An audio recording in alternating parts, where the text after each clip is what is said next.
America, a country with some of the most brutal criminals in the world. And fighting back are some of the world's toughest cops. Yeah, he's round the back. It's a job where murder, drug wars and gun crime are part of everyday life.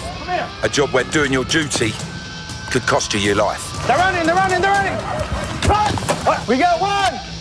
Now I'm joining some of these cops on the front line in the battle against the bad guys. We got him. Yeah.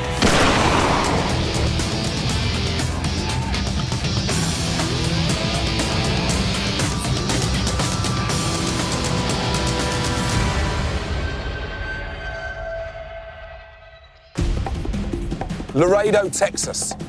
This is the real Wild West. Mexico's just a stone's throw across the Rio Grande. It's bandit country, where drug cartels rule with fear and bloody violence. The danger is that saying the wrong thing to the wrong person may get him killed. I want to learn how the crime gangs make billions from this border and experience what it takes to stop them. You just never know who you're running after, so you just gotta be prepared for anything.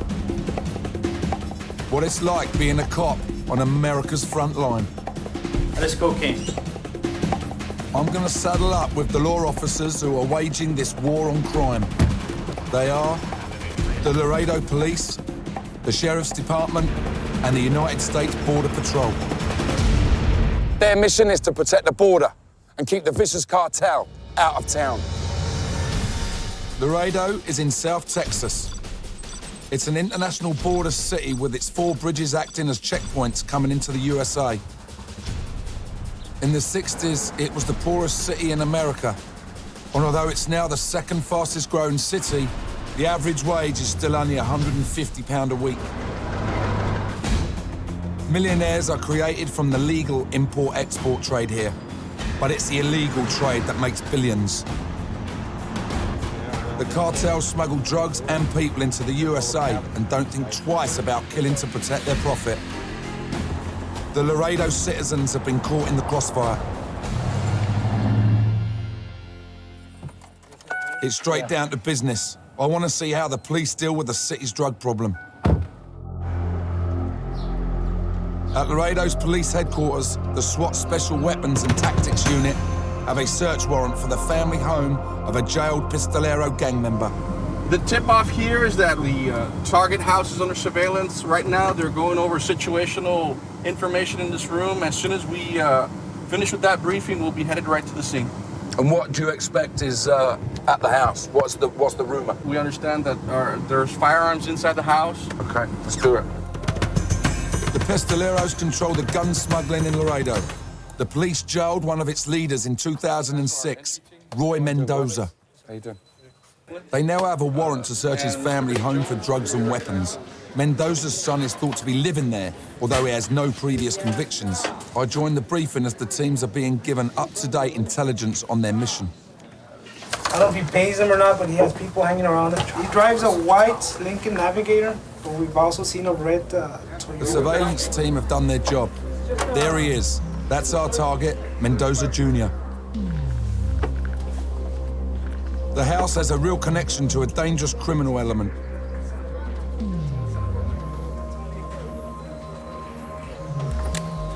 I can feel the team's adrenaline building steadily. This is Joaquin Romero, the leader of the entry team. He's 31 with 8 years service under his belt. When you get there, you're going to give him a chance to come out, or you're just going in? No, we're just going hard. Me and my team, we're gonna tear the gate down, and then after that, everybody's gonna make entry through the hole that we make. And then there's no warning. No warning, just bam. No, yeah, that gives them a chance to get anything that they might have ready. So this is like a hard entry. The real thing, man. So he's just told me that they're basically going to go straight in, no negotiations. They've just set up and go in the front line with the boys. So the lads that are going in first, hopefully there won't be any shooting, but if there's any shooting, that's when it's going to happen. So I'm going to go in with them and hope this holds up. The surveillance team at the location have given the green light, and we're on our way. I'm about to ride in their armoured truck known as the Bearcat. Just so Gaza knows, I've got me pad Gaza, that's what you should have had, mate. In 87. Do you expect gunfire? No training can substitute this, eh? No, sir. We take the lead and there's no turning back now.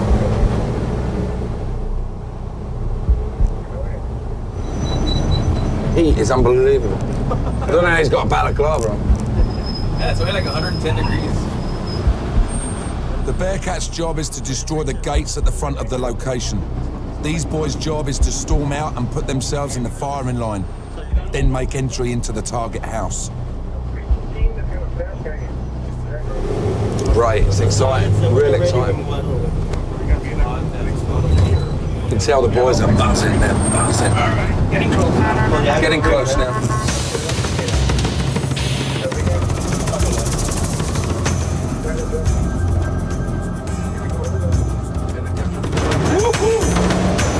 There's a lookout there. He's on the phone. There's the Escalade and the red car up there. We're in it. Go on, boys! Go.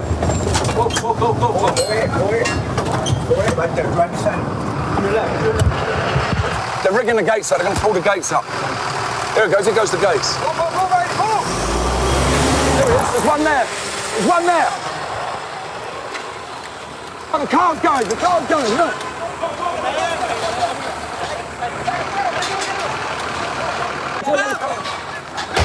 Oh, fuck. We've got the car there. We've got this car down there. They're in. Is he the one we're looking for? One guy here. One guy right here. I think he's a lookout.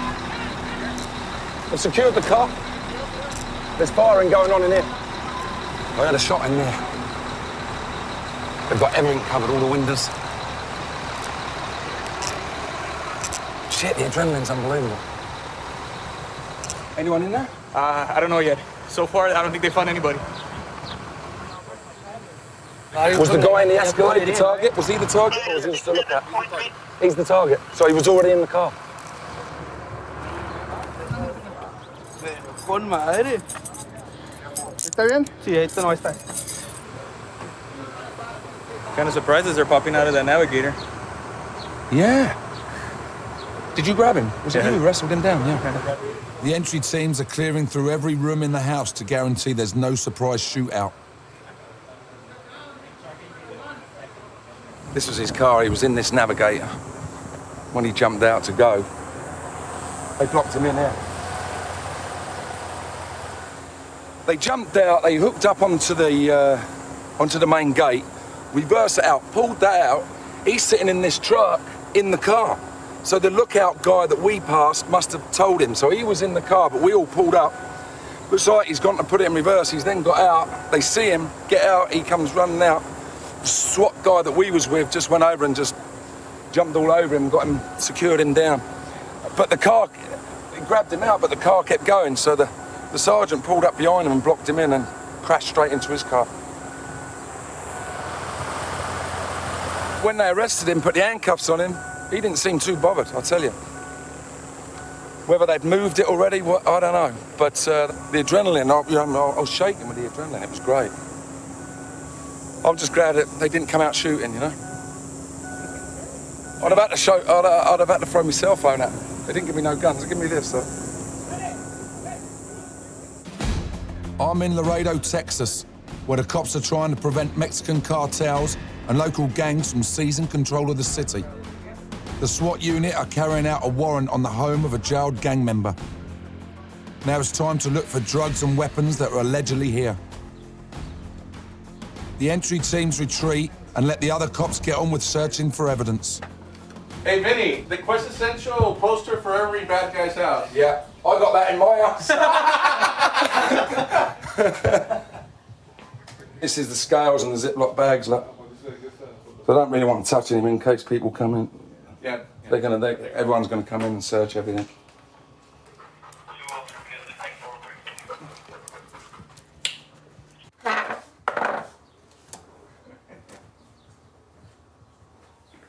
None of mine. Really nice house. You know, if he hasn't got a job, this is unbelievable. We can smell. You can smell marijuana in it. He was a target, yeah. Saw his big tattoo there that we saw in the briefing room.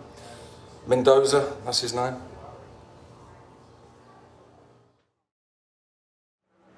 I want to see what Mr. Mendoza Jr. is really all about.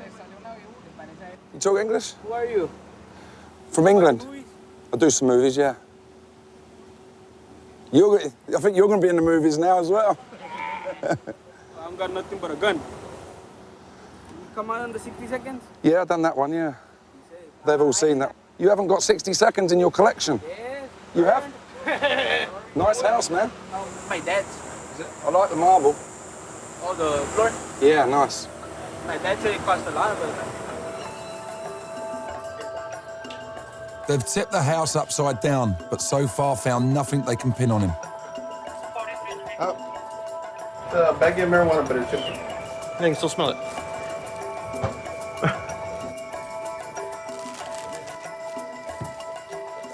The sniffer dog can only find empty bags, and I spot what the cops are up against.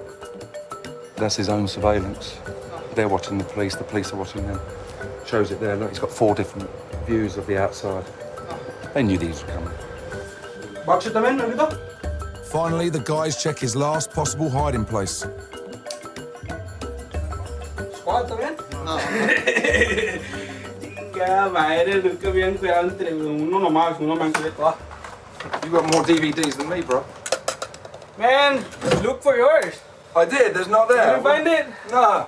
I thought you was my pal. There you are, man. Now I could shake on it. Nice meeting you, man. This time, the cops haven't found any guns or drugs. The only shit that I'm gonna say, I already knew everything that they were coming. Yeah. It's because they talk too much. Fucking, they say we're gonna go and hit this. They talk too much to their girlfriends. You see, they talk too much to their girlfriends. Yeah. Their girlfriends go and tell their daughter. Their daughter goes and tells me, and they talk too many shit. So that's how everybody knows.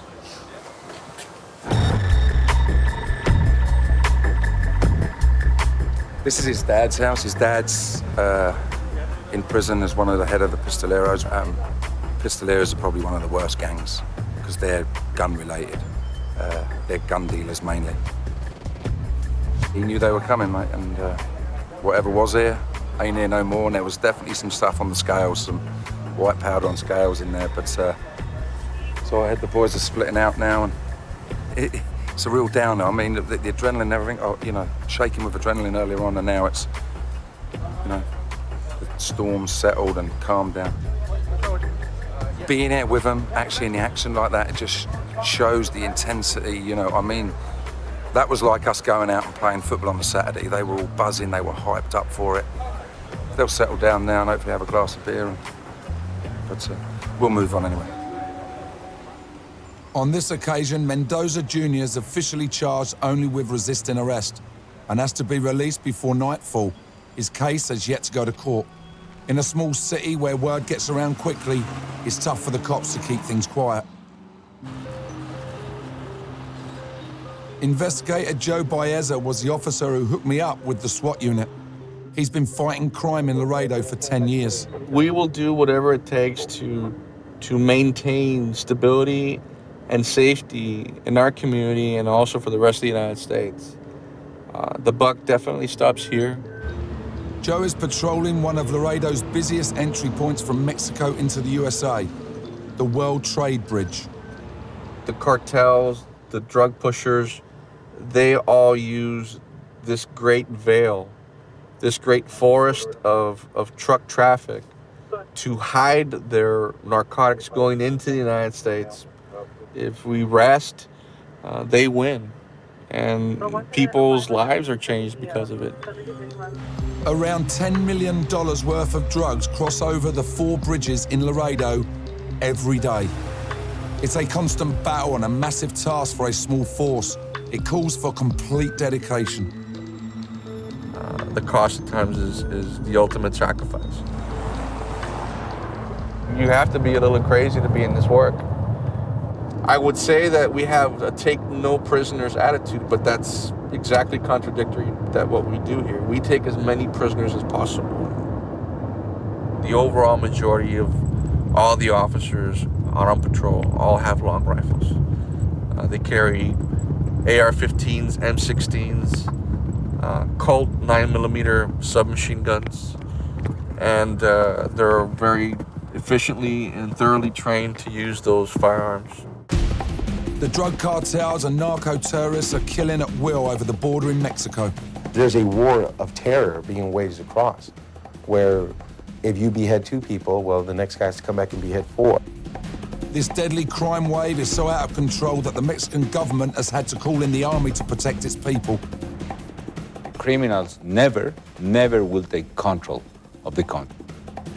In Texas, anyone can buy a gun, but in Mexico, it's against the law. So guns are trafficked one way and drugs and people the other.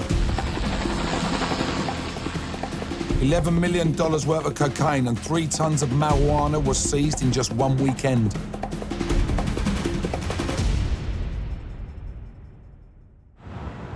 It's all-out slaughter in Mexico. The cops here in Laredo fight to prevent that lawlessness from coming into the USA. I'm going on patrol with hotshot cop Jesse Jimenez from the Sheriff's Department to discover how all the trafficking works. Fits you just fine. Okay. We're patrolling Route 83.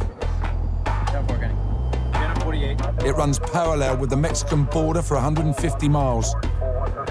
It's an infamous smuggling highway.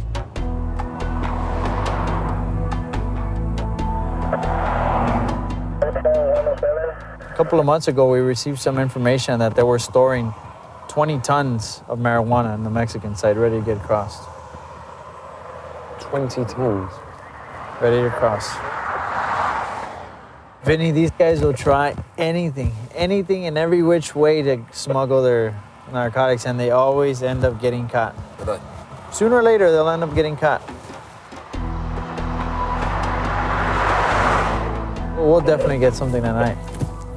We'll definitely get something tonight. 7-3, kind of be 10-8. Check that, bro. We're soon called as backup to another incident just up the highway.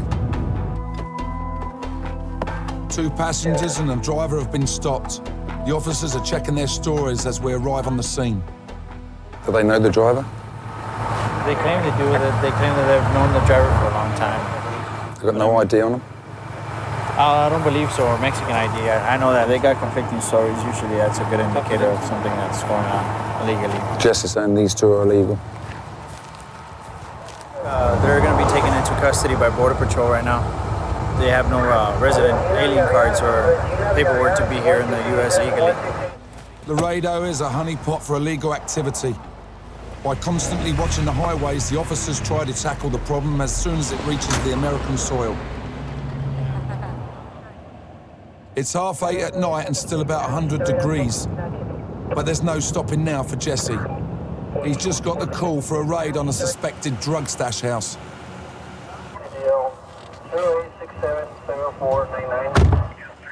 All the officers are gathering at a nearby parking lot, and they wait for the order to move in. Our CI just made contact with the target house. Confidential informant just made contact, so we're gonna verify to see if the narcotics is still in the house so we can go and have consent to search. It's confirmed. 2 suspects have been spotted at the target house and the boys roll out immediately to make the arrest.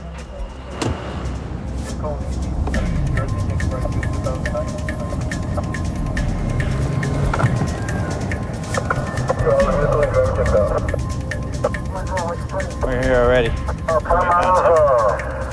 Let's dismount. Let's go.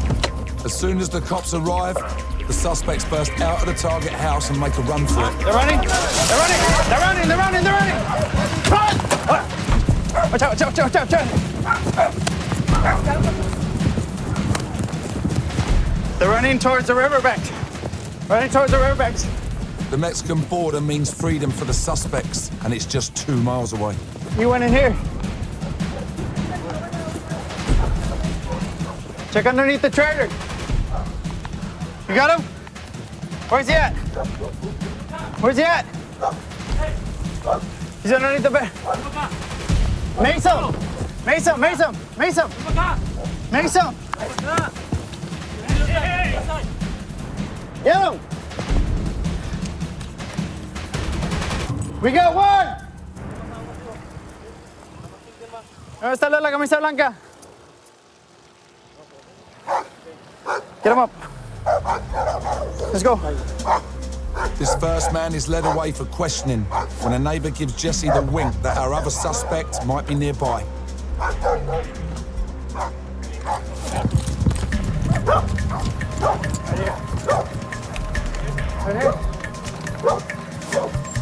Still searching for the other subject.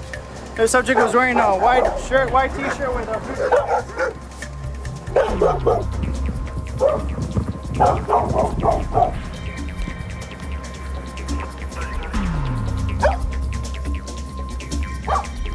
With the border so close, the subject has nothing to gain by giving himself up, but everything to gain if he makes it across the river.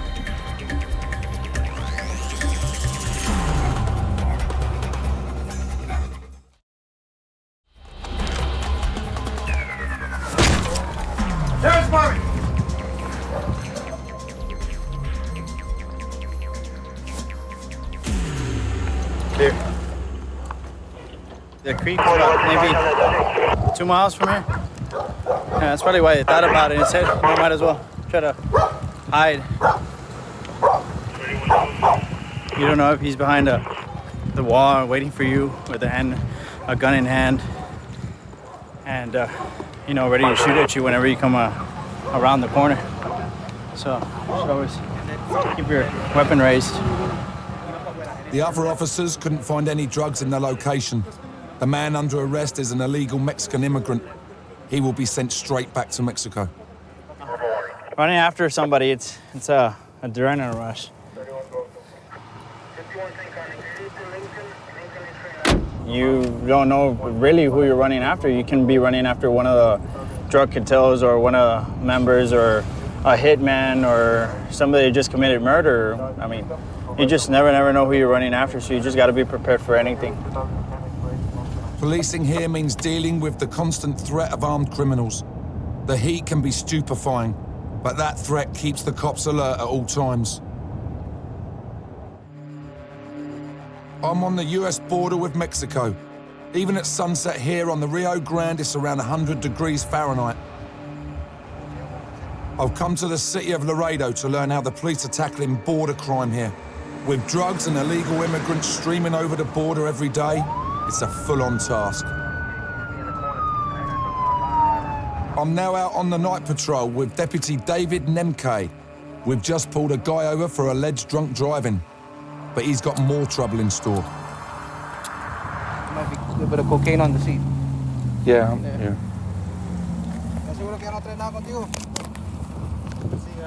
Could be coke on the seat.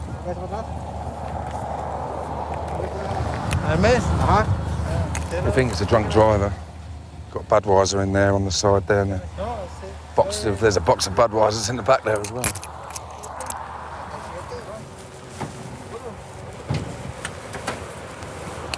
If it's coke, what happens? You just make sure it matches that. It should match pink over blue like that, and that means it's positive. So, he's going to jail.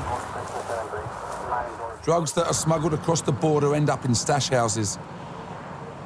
And Deputy Jesse Jimenez is on the scene when one's busted in East Laredo. After a surveillance team identified the target, it was Jesse who arrested him by tackling him in his own backyard. We discovered some 5 kilos of cocaine, a little bit of marijuana. The undercover work has led cops to a big score. These drugs won't be making it to any street dealers. That is cocaine. Each one of these squares is approximately 2.2 pounds, kilo of cocaine. Street value? Here in Laredo, it's about 15,000 a kilo, and upstate can be, or up north in other northern states can be anywhere from 30 to 45,000 a kilo. Yeah, then on top of the pantry. Usually they've been sent out from cartels in Mexico. That is marijuana. That's marijuana. You're looking at roughly maybe 7 to 10 pounds of marijuana. That was found up in the attic. The word is there might be 5 more kilos in the house, so the boys continue the search. While Jesse heads into the attic, Captain Ted Garcia investigates a child's bedroom. We found a .22 caliber rifle with a scope. What we look for are the semi-automatic and the handguns. And some of those either go into Mexico or they're used for local crimes. So that's what we try to seize. Just verifying to see if it's cocaine. No joy with the extra stash, so Jesse bags up the evidence. I'm gonna take it back to and test those packages to see if I test positive for narcotics. Yeah, it definitely feels good. Taking drugs off the street feels good.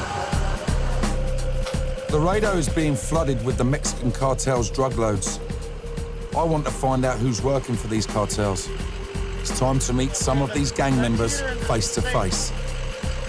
I'm off to Laredo's top security jail. It's full to the brim with gang members, smugglers, and killers. Hopefully we're going to go in and speak to one of the inmates, find out what he's done and all that stuff, you know, just have a chat with him. But it's a little bit off the cuff at the moment, so we'll see. Just hope he don't take me as a hostage after. That's, you know. Commander Juan Hernandez is in charge of this jail. He's going to introduce me to the prisoners. But first, I want to know what I'm up against. What are the dangers then? Well, the dangers is that saying the wrong thing to the wrong person may get him killed. Yeah.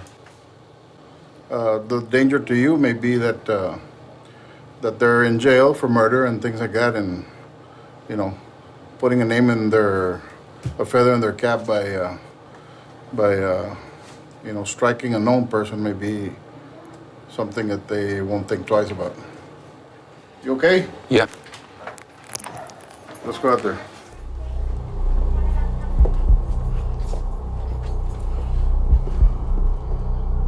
He's scary enough, I don't like the others. It's time to meet my first inmate. He's been in prison before. This time, it's on drug charges. I feel tense. Any jail can be explosive, and I don't want to say anything that oversteps the line. All right. How long have you been here in the prison? Pues yo tengo ya como unos 20 años encerrado. Got about 20 years in jail. Really? When you go out, the gang's on the outside, you have to go back into that gang? You can't get out of that? Is it? I can answer that question. Okay. What are the dangers out there for these young lads? Let's presume that one guy was into drugs, running drugs or... That's the worst thing you can do, get involved in drugs and smuggling and all that. They ain't no good. They're not going to take you nowhere over here dying, you know what I'm saying? Yeah. What would he have to do on the street for them to, whoever it is, to come, put them in the cemetery? What sort of things? I don't know. Maybe you rip them off or you make a bad deal. You never know, It's hard to say that. It's hard to answer that. I think it's say, oh, this guy may rip me off or this guy maybe do something wrong. They got stopped and they put him over and they got busted and you got pissed off so you put a hit on it. Or you know what I'm saying? Yeah. Well, thanks a lot, man. And good luck with everything. So getting busted by the cops could easily mean someone putting a hit on you. This is the area where when the hit is going down. This is where it goes down. Yeah. See, the cartels belong to Mexico. These gangs are homegrown. They belong here in this region. This is an area, the home of the Hermandad de Pistoleros Latinos. It's a specific gang that belongs here in this area. This is their birthplace. The Mexican mafia has a strong area here in the border. Yeah. And so they control drugs along the border here. The sale of drugs and collecting of taxes, to use a word, on other people's sale of drugs. Yeah. And so the cartels are reaching out to these people because there's already a structure in place and utilizing them and their structure to get whatever business they want to accomplish. Either drugs on this side or eliminate targets. I'm now going to meet someone who has carried out these orders. The commanders told me that the man I'm going to meet has committed murder for the cartels.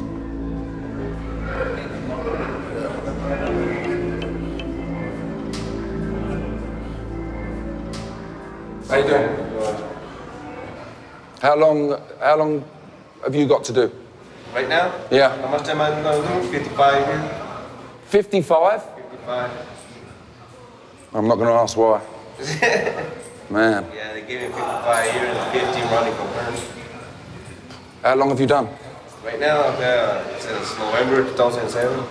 2007, Yeah. 2 years. Yeah, going 2 years. Do they mean anything, your tattoos? For tattoos? Yeah. Only this one. What does this one mean? Gang, the Texas Syndicate. That's your gang? Yeah. Are you everybody in that? Is everybody in the same gang? No, it's not just friends. Just friends? Yeah, they gotta put the same people in the same tag. Oh, they have to? Yeah. Oh, because you'd be... No, we're pissed and everything, but they just for their own race people. So they separate everybody. Yeah. Well, wish you all the best, man. All right. What do you get paid? Anything from 10,000 to 50,000, a Mercedes-Benz, or depending on the target. Yeah. So who are the cartel? Are they guys like you in suits and ties? No. Or they like him? The criminals are people like him. Are they? And is the cartel run by fear? It is fear. Among the members and among the people that they do business with. They're about bottom line. The Mexican mafia are probably the toughest, but the pistoleros, they're the gun boys. They're actually the gun runners. But we were just talking in there, and he said the meanest of the mean, the baddest of the bad of this big area are in here, under his watchful eye.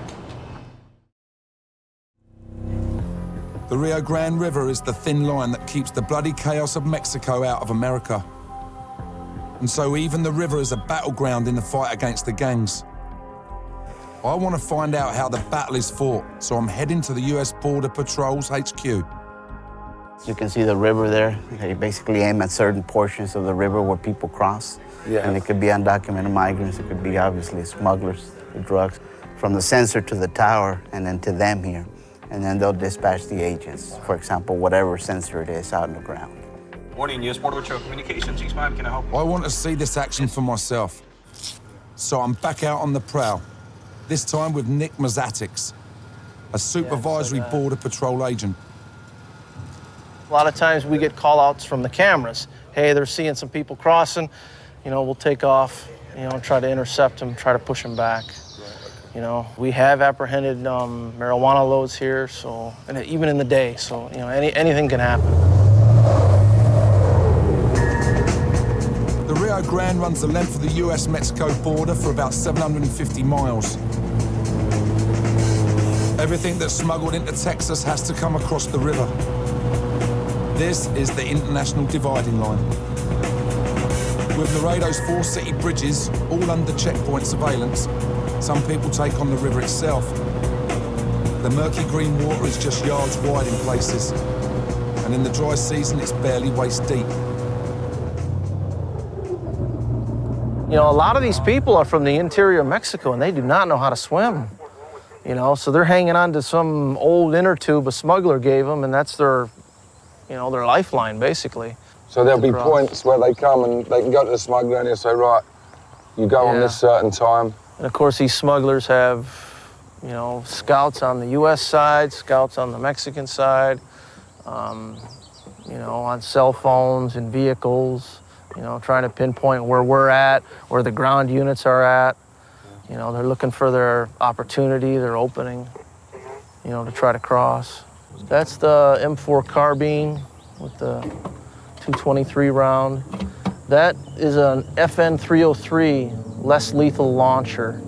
It launches as a less lethal 68 caliber projectile that just kind of uses like an impact force.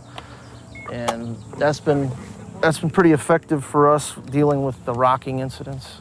Usually it's the smugglers that are throwing the rocks, not necessarily the, you know, the aliens coming across. Not too long after finishing up on the river, I catch a sight of some of the smugglers myself. On the camera, they just saw one swim across. Look, there's a couple over the other side. You see them? See him over there? Here he is.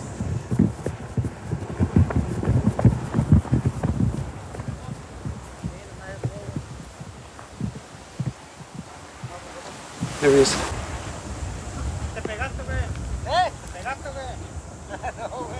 Two of them. Yeah. Swim back. They're going to swim back? Yeah, they're going to swim back. He's just there. He's hiding.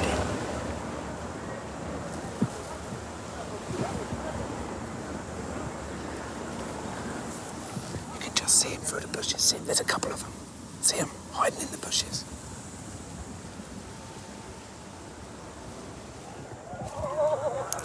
They're laughing. Just yards upstream, the Border Patrol agents have caught two women trying to cross illegally into America. But the men that smuggled them over are tantalizingly out of reach. And they know it. Here they go. There. They've got a rubber ring. Unbelievable. Just hiding in the brush.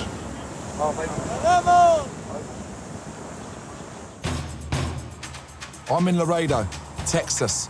I'm finding out how the cops police a city riddled with gang-related border crime. The U.S. Border Patrol sees truckloads of contraband here every month, and I want to see some of this evidence for myself. This is Armando Romo. He's a veteran of 15 years in the Sheriff's Department, and he is responsible for a lot of the seizures I'm about to see. And on this road, what we usually have, we have large quantities of marijuana. Large quantities of marijuana. We're on the way to the Sheriff's storage facility. This is where they keep all their evidence locked up. We see those two freights over there, they're all full of dope. Are they? Yeah. What street value's in one of those? A couple of million in each one. Wow. Or maybe even more. I want to see what the cartels are actually prepared to kill for. Smell.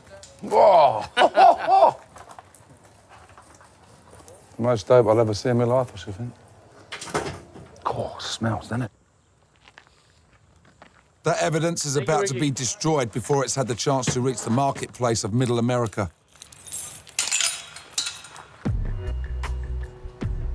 Inside are their most recent loads. That's our latest seizure they had. The guys had 1,384 pounds of hot marijuana.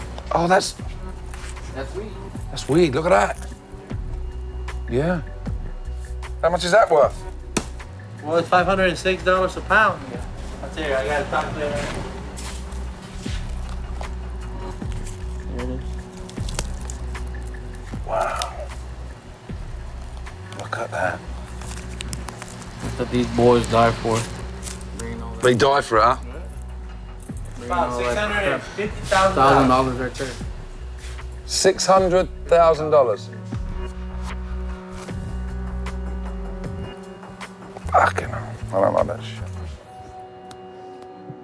It's in cities like this where people die trying to profit from feeding America's drug demand.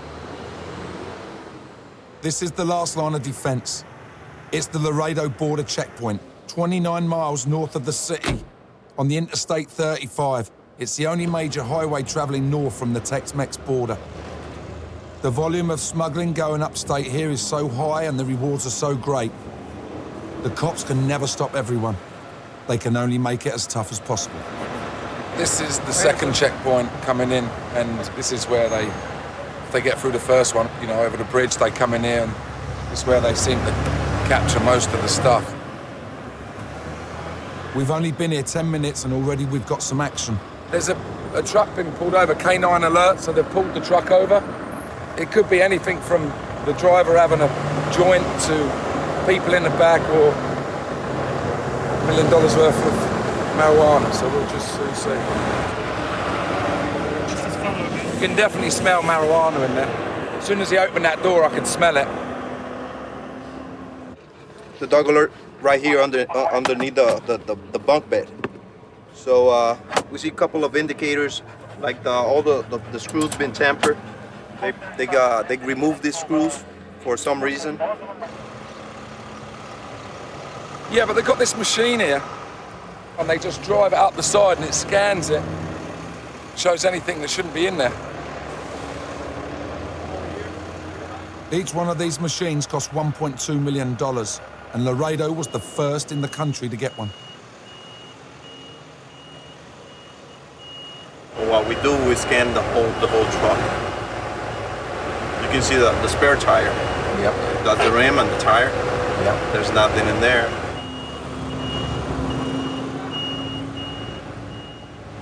We're done. No big haul this time, and the driver is allowed through the checkpoint. No stopping now till Dallas. With them dogs and that, I'd say the chances of getting through are very minimal. I wouldn't try it.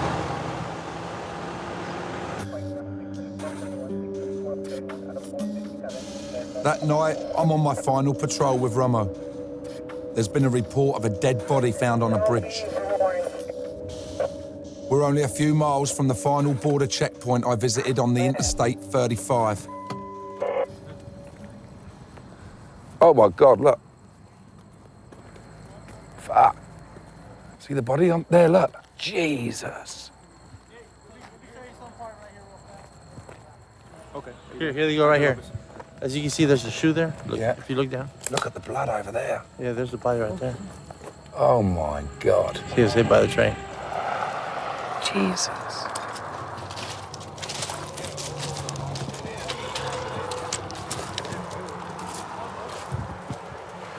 All I could see was a big mass of blood and flesh. You can actually smell the blood. You can smell the blood.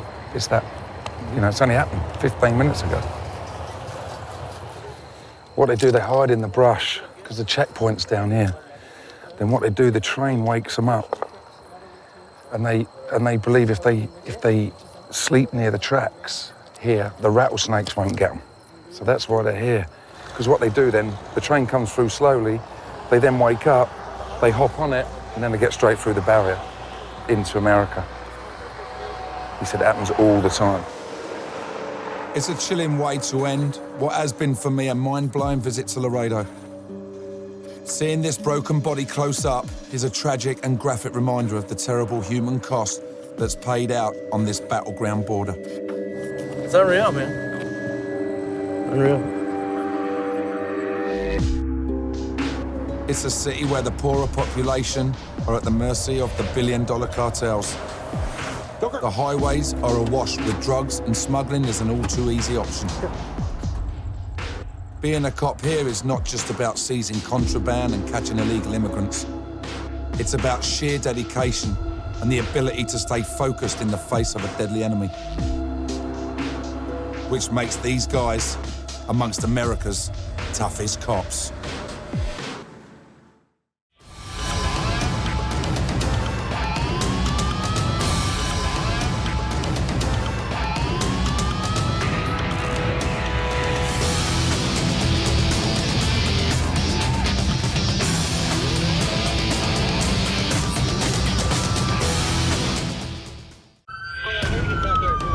America, a country with some of the most brutal criminals in the world. And fighting back are some of the world's toughest cops. Yeah, he's round the back. It's a job where murder, drug wars and gun crime are part of everyday life. Come here. A job where doing your duty could cost you your life. They're running. Run! We got one! Now I'm joining some of these cops on the front line in the battle against the bad guys. We got him. Yeah.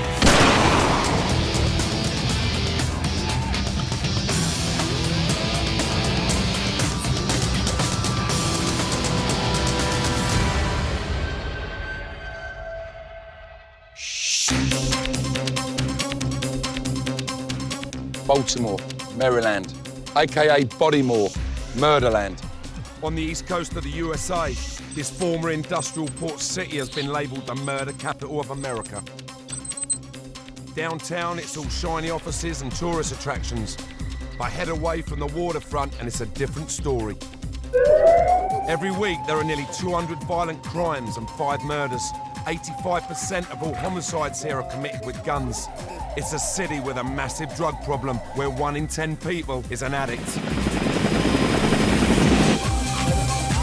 On your stomach! Ho! You have anything on you that I should know about? If you do, we're gonna find it anyway, so I won't make it even harder. We just got a high-ranking officer called for backup. I went to my cell and I looked in the mirror and you know what I said to myself? This shit is not working. Now the police are fighting back. They're mobilising to wage war on the gun-wielding bad guys, and I'm going with them on the city's meanest streets.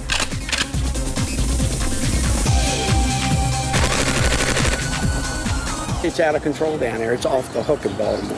It's a shame. 16 years old. I'll be kitted out and trained before going out on patrol with Baltimore's finest. I'll meet the elite attack cops of SWAT and then roll with the Violent Crimes Impact Division. I want to know why this town is being so overrun by drugs and guns, and just what the police have to do to keep law and order here. And I reckon the best place to start is at the very top, with Commissioner of Police Frederick Bielfeld. He has abandoned a zero-tolerance policy in favour of targeting the worst criminals out there. 50% of all the people charged with murder in this city every year had prior gun offenses. Bad guys with guns, they get out of jail, you know what they do?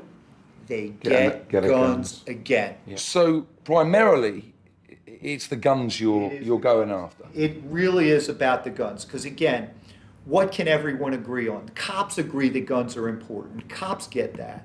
And the community gets that. Anywhere you go, people understand bad guys with guns represent a threat to all of us. In Britain, they said, that's it, ban handguns.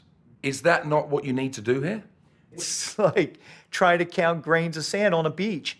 30,000 in a good year. In a good year, we'll seize 4,000 guns. 4,000. They sold 30,000.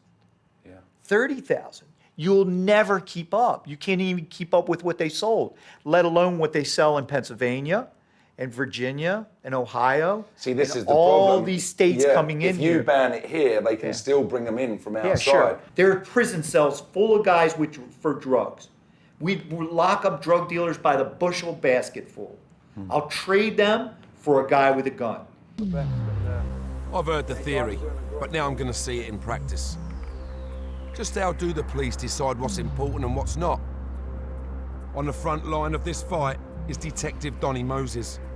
He has spent the last 15 years combating the guns and dealers. When people start shooting, you know, instead of running away from the gunshots, we run to it. And most times, I would say, we're excited to run to the gunshots. He's given me the inside track on what it's like to be a regular patrol in the city. Today, Donnie's out in the Western District with Officer David White. It's an infamous area of the city with high crime figures and mass unemployment. The summer days are long and hot here, and trouble comes thick and fast. It's supposed to be a guy inside the house tearing the house up, wrecking the house, and he has a knife with him. The officers are on their way to a domestic disturbance where a young man is threatening his parents. Statewide this year alone, there have been 42 fatal shootings within family homes. Stay on my hip, on my hip. The young man is in the kitchen and still arguing when things really kick off.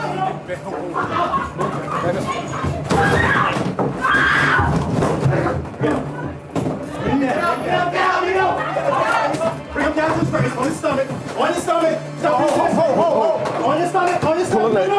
Stop. Cops can't calm him down, but their armour includes a non-lethal weapon. Go. Back up. Come on, Hit him. All right, you turn over. Turn over. They use a taser to stun the suspect. It shoots 2 hooked wires into the man's flesh, sending a 50,000-volt charge through his body. It will take the suspect several minutes to recover. Listen in the first place, we wouldn't go through this.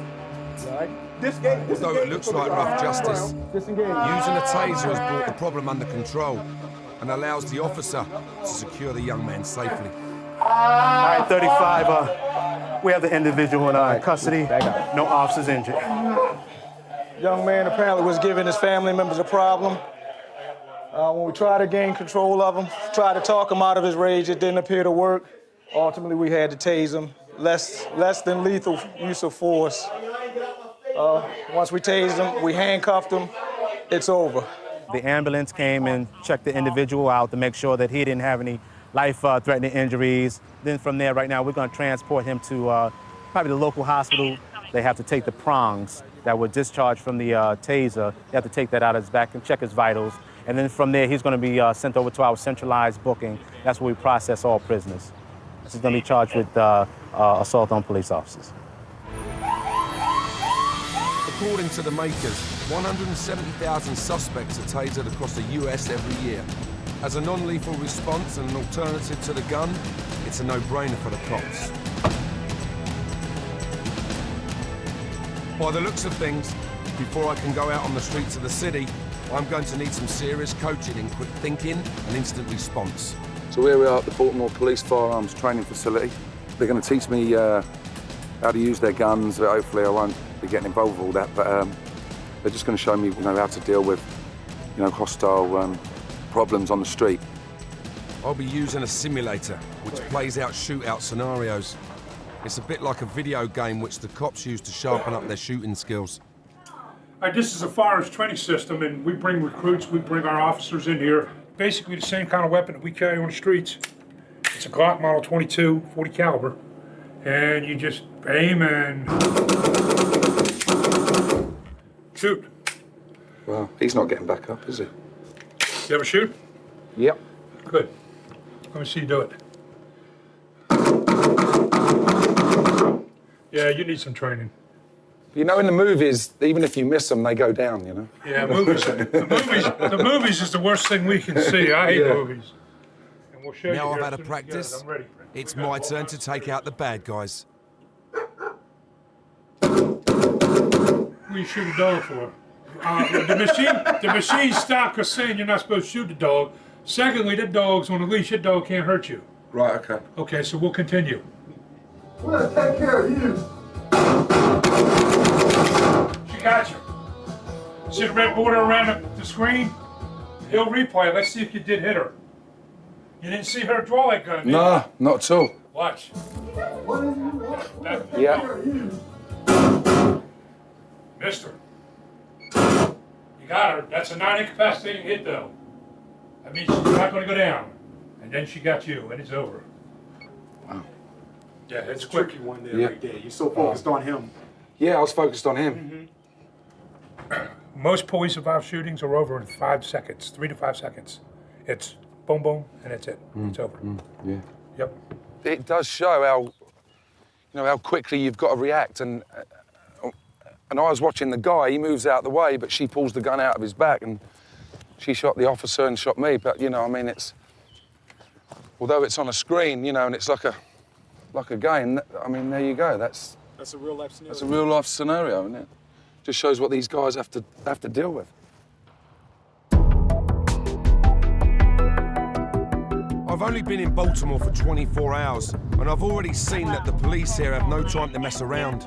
Decisions must be instant, and they are the difference between a good outcome and a bad one. Today I'm going on patrol with officers of the Southwestern District. Of the 9 districts that make up the city, it's one of the most dangerous and drug-ridden. I need to get involved in the action so I can really understand what goes on out on the streets. I arrived just in time for afternoon roll call. We are briefed and assigned our patrols for the day. I don't have a clue what to expect, but I'm a bit nervous after hearing what's gone on the night before. Last night there was a shooting, 4 people got shot last night, so we'll see how it goes. The only thing I'm a bit apprehensive about is if we get in a car chase. So buckle up and away we go, I should think. With almost 4,000 assaults on officers every year in the state, body armour is absolutely essential for all cops in the field. I've been in a few cop cars back home, but this is the first time I've ridden shotgun.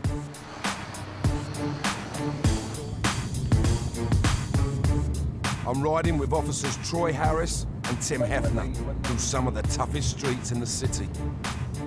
As a rule, a patrol unit will police their local area and call in backup specialist units as and when they're needed.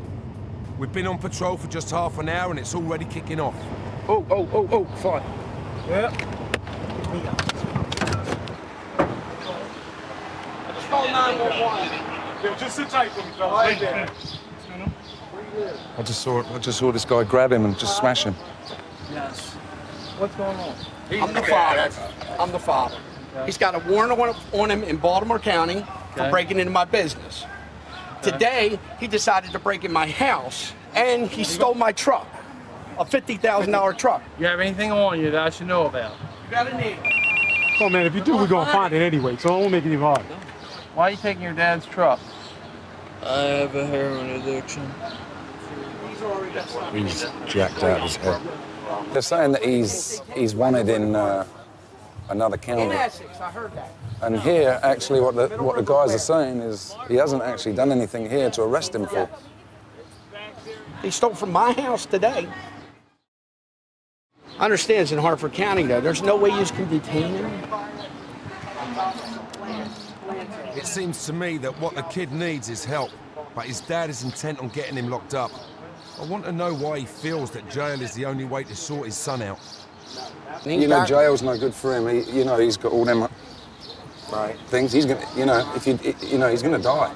I know it, man. It's my kid. It breaks my heart. It breaks my heart to have to put him in jail. But you know what? At least I know where he is and he's safe.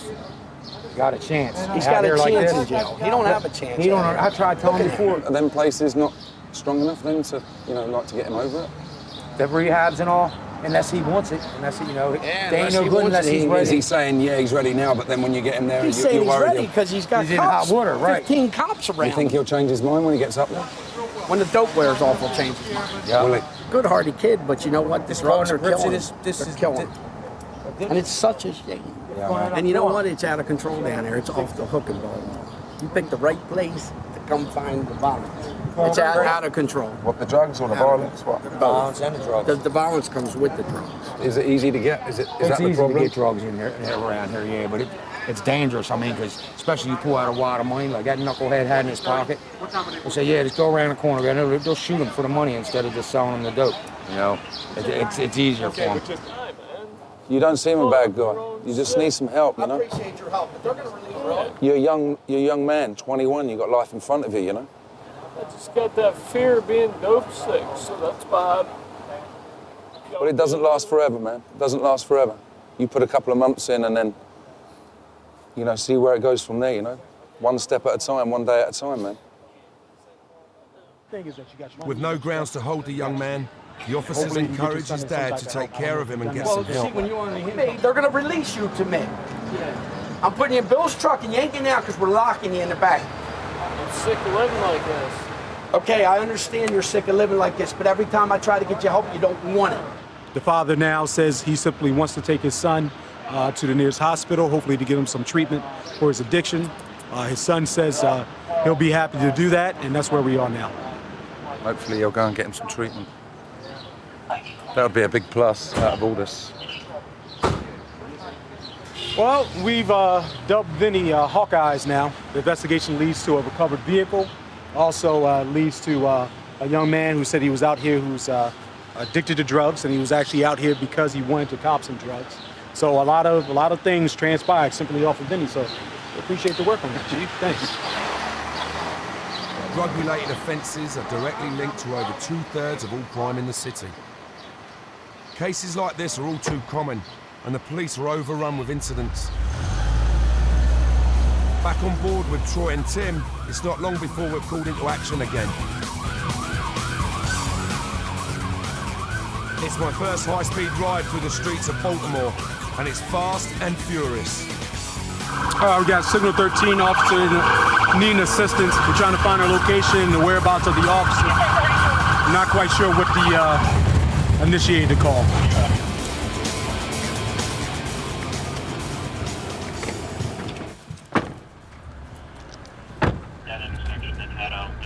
At the scene, 3 suspects are in handcuffs already. You got ID on you, man?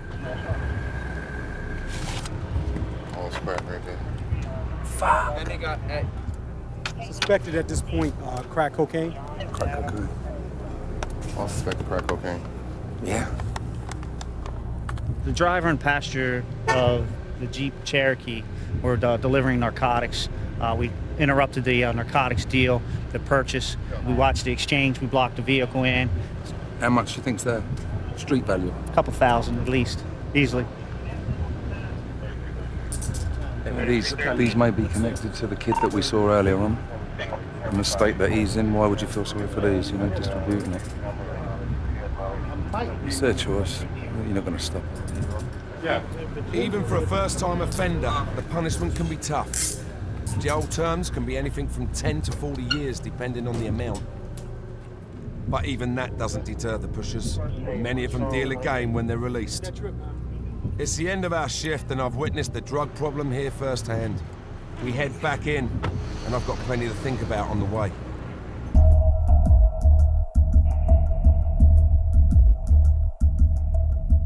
Across town, Detective Donnie Moses is on night patrol with Officer Alan Keats. After the heat of the day, the cool of the evening brings a darker side of the city onto the streets.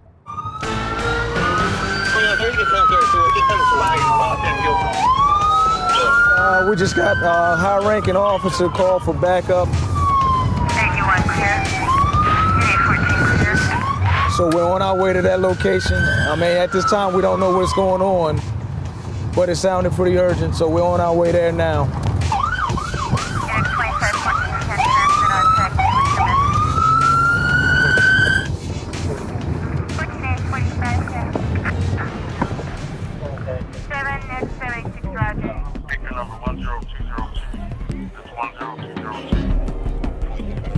As Donnie and Alan get to the location, the place is lit up with blue lights and an arrest is in progress.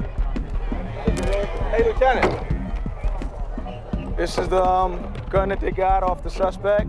Like I said, they got out on a guy they suspected to be armed. When they jumped out, he took off running. He was quickly apprehended. The gun was recovered. We're not gonna touch it, but you can see it is loaded. Smith & Wesson with 9mm. With at least 6 rounds. This was a good gun. It's definitely a good grab off the street. So that's great work. Yep. Great work. Any gun off the street is a good result for the cops. But as they get back in their car, a report comes in of a shooting nearby.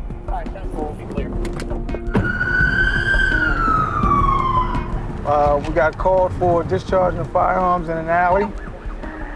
We take all of those serious because a lot of times you'll get a call for discharging of firearms and you'll actually find that you have a victim. So we're gonna get there.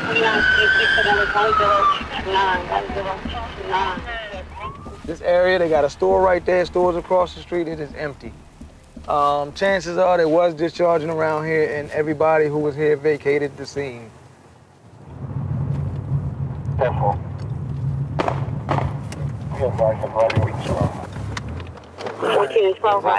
Back in the alley, it either sounded like fireworks or someone. There we go.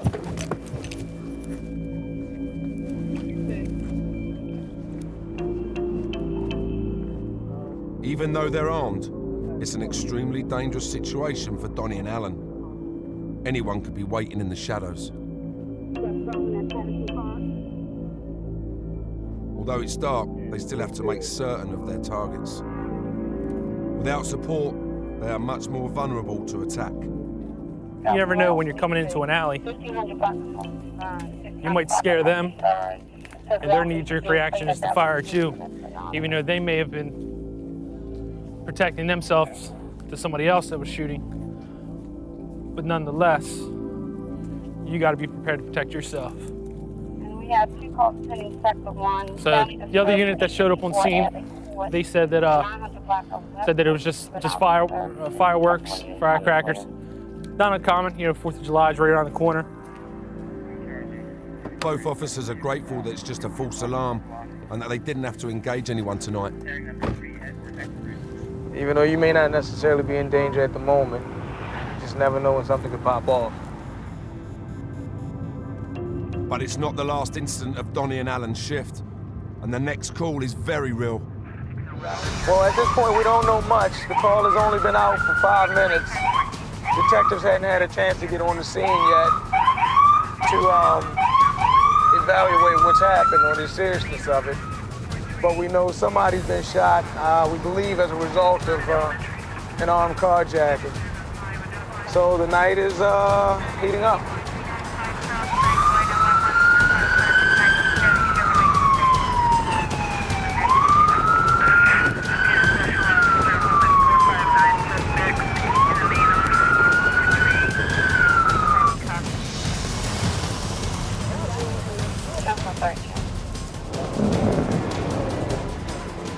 Officers and medics are already interviewing and attending a man who has been shot in the buttocks.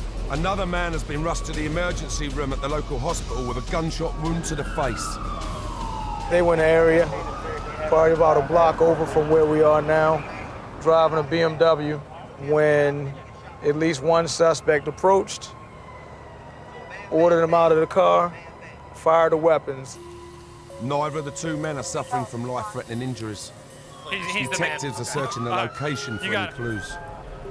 So right now what we're doing is we're up here at the scene of the shooting, just protecting the crime scene.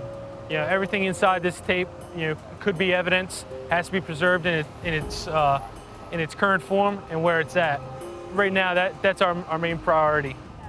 We now have a medic coming for this victim. It's this swift response that enables the area to be locked down and any information to be gathered as quickly as possible. The slower the response, the less likely it is that the criminals will be found. We got 2 different stories from both victims.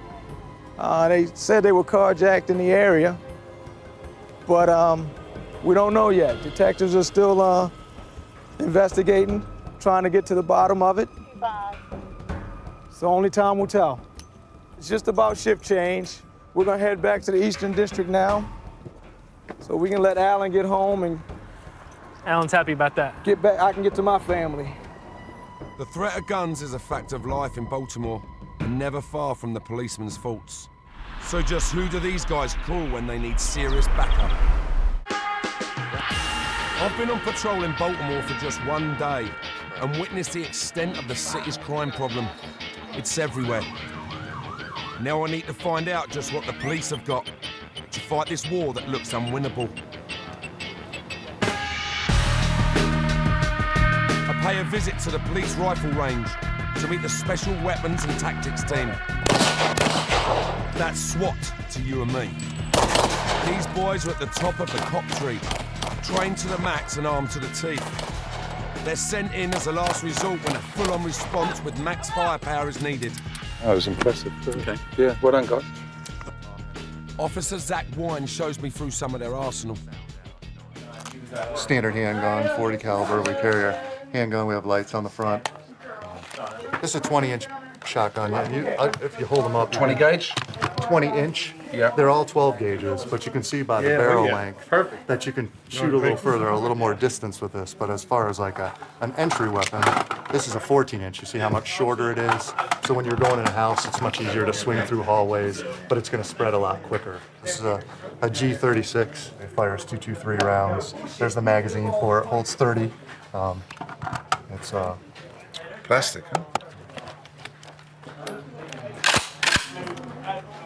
Great sound, that, huh?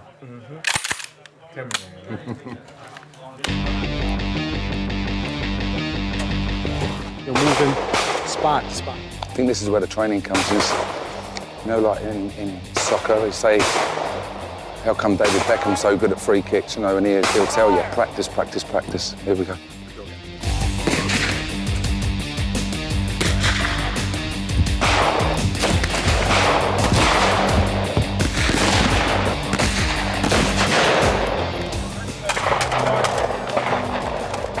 I can see the grouping from here. Unbelievable. Good grouping. Thanks. I'd have you on my side. These lads are obviously crack shots, but just how good are they, and what does it take to be a member of SWAT? What'd you say? Your scores. Yeah, I got 100, but I'd lie and say it was 100 anyway if the camera was on, right? It was 100. I got them all in. What would happen if you got, say, a low score? Would you have to... A 90 is the lowest score. Yeah, to qualify like a normal police department. Now, they don't use these weapons, but with a normal handgun score, they can score a 70 and still carry a weapon. We can't score any less than a 90 and be on the SWAT team. Next up, it's my turn, and the Sarge sorts me out with some proper hardware. Just take this over your left shoulder and around your head. There you go. Just like that, okay? And then, I'm sure you've handled a weapon before, so just like that. You have your aim point here. Yeah. One click down, semi-automatic. So you pull the trigger, it'll just fire one round. Right.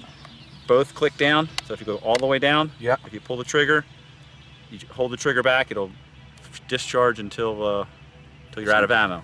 Okay. Keep that red dot right in the center of his chest and just pull back nice and slow. And hold the trigger back. That's it, that's it. All right, headshots, go for the head. Yeah. Pull the now trigger, I let get it to go. see Pull the trigger, just let it how go, and then deadly we'll this see how it weapon goes, really okay? is. Yeah. All right, so go fully automatic, all the way down, 1, 2. Just hold it to the rear and let it ride, okay? Okay. All right, go ahead.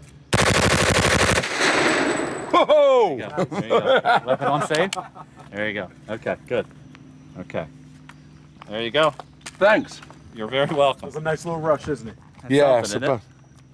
we got him anyway. Yeah. Did you? Very good. That's it. That's where he said I had to get inside. So there's one out there, but he got it there, and then this was the semi. Look, one right there. It's all very well to go firing at paper targets, but what if I was faced with the real thing? It's not just about pulling the trigger. Right. It's the years of training that go into making a SWAT cop that makes them such a deadly force. With the sound of gunfire still ringing in my ears, I head back over to the Eastern District to meet Lieutenant Rob Quick of the Violent Crimes Impact Division. They were formed in '91 to focus on gun crime, drugs and gangs. They're responsible for half the narcotics arrests in the city. I hit the streets with Rob, who brings me up to speed with the area and fills me in on why policing is in his blood. What made you decide to join the force? It was a family affair. My grandfather was a Baltimore City policeman. My uncle, his son, so it was on my mother's side, was a Baltimore City policeman. I was very close with him and my grandfather growing up. I knew right away it's what I wanted to do. How many cars we got out tonight, do you think, Rob? Tonight we've probably got about 12 cars going. 4 squads, 3 cars per squad generally is about the rule. We're on the prowl. Guys will begin to drive around and look for suspicious activity, monitor the radio for any calls for service, which might be something we'd want to address. And every incident, even when you pull a car over, whatever, there's always that threat, isn't there? There is. You never know what you're going to experience out here. One squad patrols up ahead, sniffing out and spotting potential suspects. The team have license to roam throughout the city districts. It's instinctive police work, and there is no substitute for experience. As dusk draws in, we get a call from the boys up ahead. As suspected, got an informant information about an area we had just driven through a little earlier, Milton Avenue and Biddle Street. It's a pretty known heroin shop. They got some information that a particular individual is dealing down there right now. It's here on the right. Rob notices one of the lads acting suspiciously as we pull up. Gentlemen, how we doing? Everything okay? Well, what were you doing in that alley? I wasn't in no alley. You were never in an alley? No. I didn't just see you walk out of the alley like a minute ago. No, you saw me walking down the street. You was in the street, but not the alley? No. God, I'm gonna beg to differ with you for a minute, okay? You don't have any ID on you, though? No. Gotcha, all right. Greg, you got him for a second? Could check something out. As a norm, a dealer will stash their drugs close by in order to avoid getting caught red-handed. They saw the guy with a baseball cap popped out of here and went back in with them. They want to search him a bit more, I think, so I think he might have something in his shoe, but it's a needle in a haystack trying to find anything. He denied being in the alley, and I know I clearly saw him exit the alley, so that could be one tell that there is something back here. You see the sandwich baggies, that's the indication. Generally speaking, the higher concentration you see them in an area, the longer that they've been using that to lay the drugs down. We have no joy in the alley, but one of the lads has noticed a woman acting suspiciously, and he confiscates her purse. Is it what's in here, what I think's in here? She said yes, which referring to drugs, so I don't know how many. $6 gel caps of heroin, don't see them all every day. A few more in there. She's a couple. Gotta have it. For how long?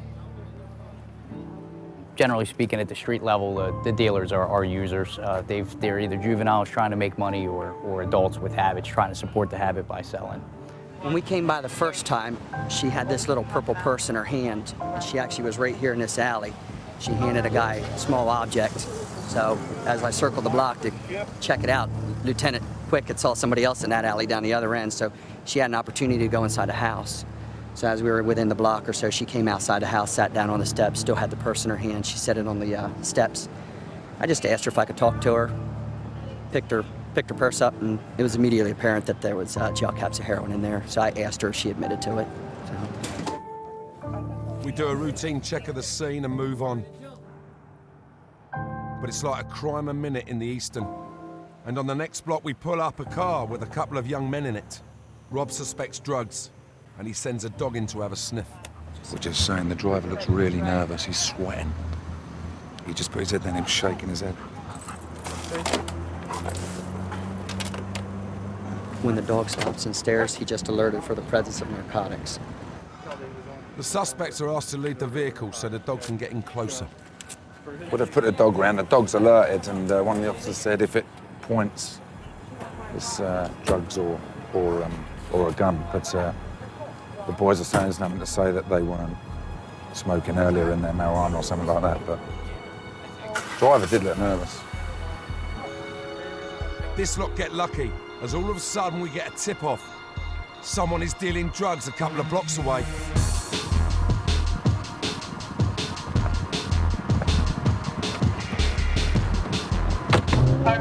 One unit's pulling up in the area right now. See what he reports.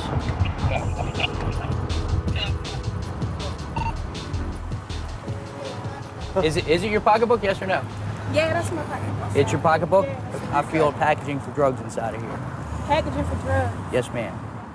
Ooh. And that would be what I'm feeling. All right, well, like I said, that's not my pocketbook, so... But you said it was your pocketbook. Stand up. It's not my pocketbook. Okay, is there anything else on you? No. Yellow top vials of a white substance that more likely than not is going to come back cocaine when analyzed. This is a common area for sales of cocaine. It's commonly the way in which it's packaged. So my guess is on cocaine. Not only have we found the suspect we were tipped off about, but we also arrest her mate who has a bag full of heroin in her possession. Is this the lady here that we were looking for? I believe so. I haven't had a chance to confirm so that the other yet. one just got caught in there? Frankly, her description was pretty similar as well. If you notice, they both have white shirts, and my understanding was the information was a female with a white shirt. So I think it could have been either one, and probably these guys seeing that I stopped one, keyed in on the second, just in case. Yeah. In this situation, both of them were there. Swept the net. Yes. Got two in one. Yeah. Is she sitting there working for somebody?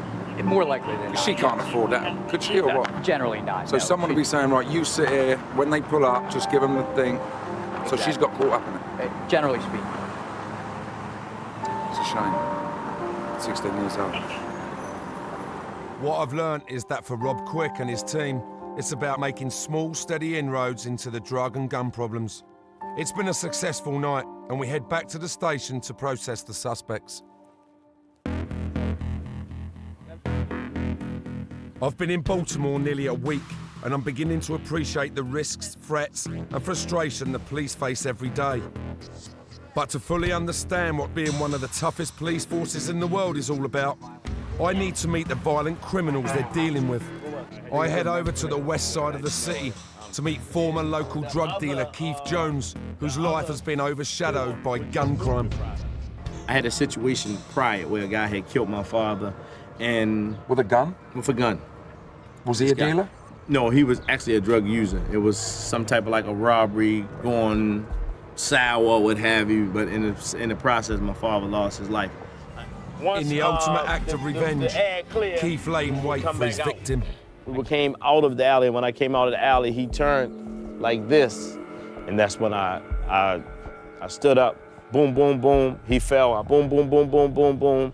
The street justice was that, man. You either be of the survival of the fittest, you either be a wolf or you will be a sheep. Keith was sentenced to 35 years in prison, and it was there that he reached a turning point in his life. I went to my cell and I looked in the mirror, and you know what I said to myself? I said, man, this shit is not working. And I started investigating religions. I started reading and stuff. I said, man, I gotta get myself together, Keith now spends his time talking to young people about gun crime, and it's this matter that I need to get to the bottom of. I said to you, go and get me a gun. How long do you honestly think it would take you to get me one? If I called an old friend, I probably could get one within an hour or two. Within an hour? Yeah. And so can all these kids? So can these kids. They probably can get it quicker. They can get it quicker because the reality is what they do with the drug money is that they buy guns. And then even... And is that to make them a bigger wolf? Yeah. So these police are putting their life on the line. Every night. Very dangerous job. Every night they're going out. I would never have the job. even if I wasn't a convicted felon. The cold facts are that on just one street in Baltimore, an estimated $10 million can be made dealing drugs every year, and the gun is a surefire way of protecting that money. Just as I finish with Keith, a call comes in from control.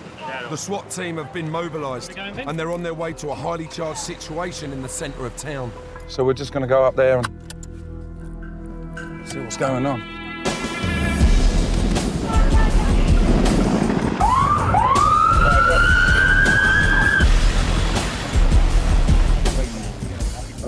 When I get there, the police are closing down the block and the crowds are held back. The guy that came out with a machete after the kids in the street, and now he's gone back and said he's going to, he's got a revolver, 38 revolver, so he's barricaded himself in the house apparently, so this could be a long one.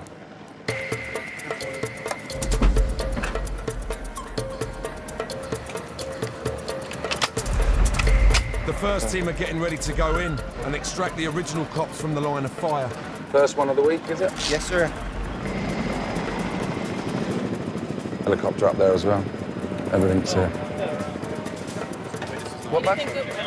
I'm going to follow the SWAT team up for a closer look.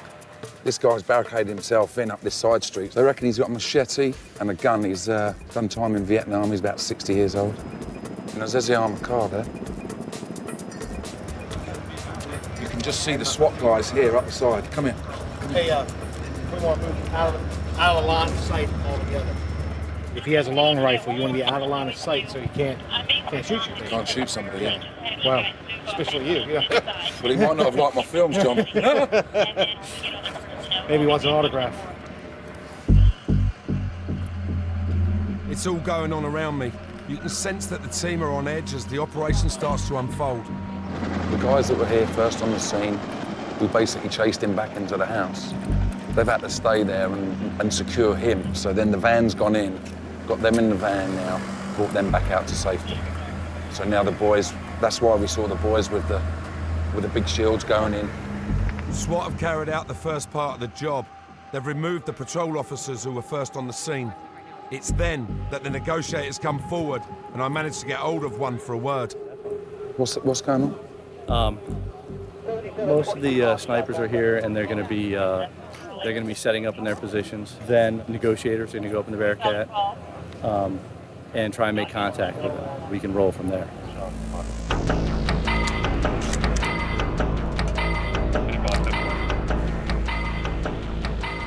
The negotiators are sent in, backed up by a second SWAT team, who are primed and ready to take out the suspect at a moment's notice. The amazing thing is, they've just gone there now, them boys, and they're in full lock and load mode to shoot this guy. I wouldn't like to be that geezer now, I'll tell you that.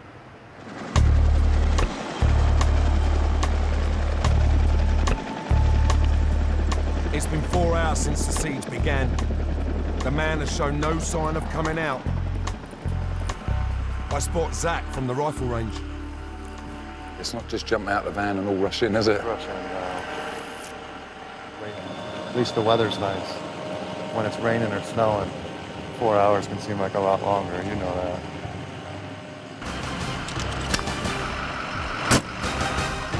SWAT command decides to offer the suspect a final ultimatum.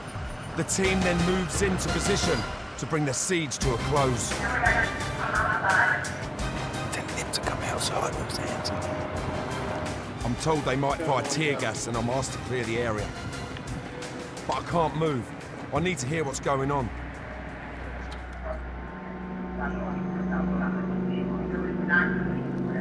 Suddenly, I'm overcome with fumes. We're about 60 yards away and they've put the tear gas in there. It's horrible, right, gets right in your throat, makes you sneeze. I don't know how he's still in there. The tear gas has forced a man to give up, and the siege comes to an end. It looks like they've got him in the street now on the floor. He's here now, he's in shorts. Oh, he looks the right state. It's hard to believe this old man has caused so much drama that half the district has been closed down. He seems a tough bastard, though, doesn't he? Really? He's got cuts and bruises everywhere. They just said to him, "You all right?" He said, "Well, I'm breathing." Such a shame, really. He's fought for his country and that, and, you know, it's ended like this. He just said, you know, I don't know what all the fuss is about. I ain't done nothing to no one. It's sad, but we got here around about, I don't know, 6:30, so it took 5 hours to get him out. Yeah, fantastic job by the SWAT. You know, they took every precaution. Made sure he didn't get hurt, made sure no one else got hurt. Just all sad, mate. So there it is.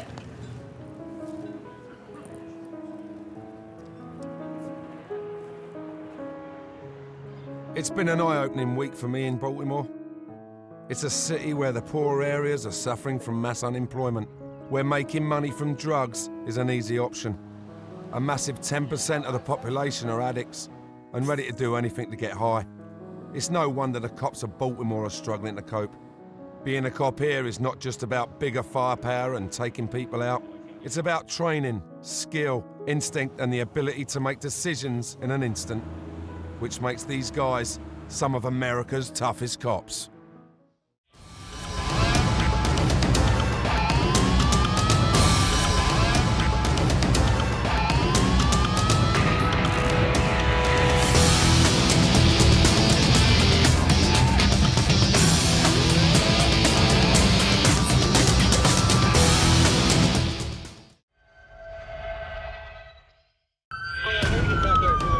America, a country with some of the most brutal criminals in the world, and fighting back are some of the world's toughest cops. Yeah, he's round the back. I had a shot in there. It's a job where murder, drug wars and gun crime are part of everyday life. Come here. A job where doing your duty could cost you your life. They're running. Run! We got one! Now I'm joining some of these cops on the front line in the battle against the bad guys.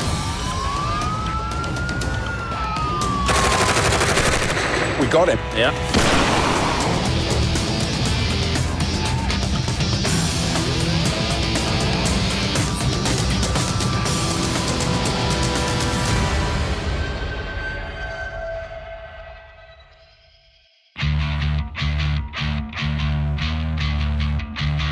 This is New Orleans, the Big Easy.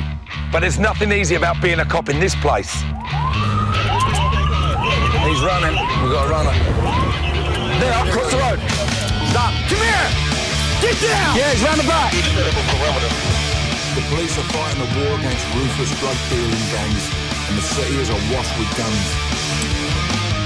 You know you shouldn't be having a gun at 16, eh? New Orleans has the highest murder rate in the country, with a killing nearly every 2 days. They noticed AK-47. That was one of the weapons used in the shooting. In 2005, Hurricane Katrina blew into town, and the city descended into deadly lawlessness. We gotta steal from each other so we can survive and feed our children. It was almost apocalyptical. It was a free-for-all.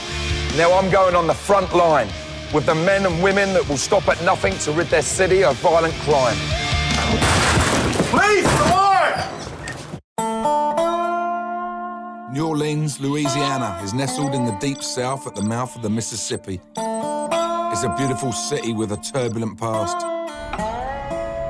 Uptown, the picturesque French Quarter pays homage to its original settlers. But just a few miles away, downtown tells a different story. Violent crime in the city is amongst the worst in the U.S., which has led to New Orleans being recently ranked as having the highest crime rate in the United States per head of population. Somebody came and shot you all up in your head, huh? The police face a lot of weapons, with some New Orleanians permitted to carry handguns in their cars and on their person.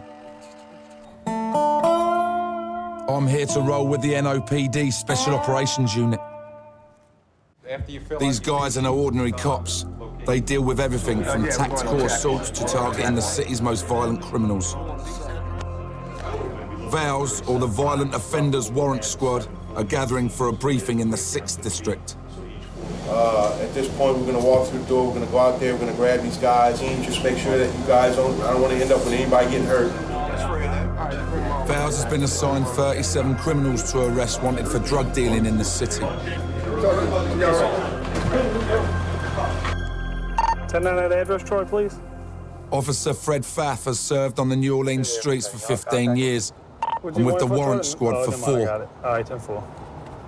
Our main job responsibilities are locating wanted subjects, the warrants sent to us, and our task is to go out and try to locate that subject and put him in jail. The individuals that we're looking for now, they're drug dealers, so there's a possibility that these people can be armed. But yeah, we're at the location now. Hold on a second. All right, the gate's locked in the back. I can't get through. Fred and the unit approach the house and knock on the door.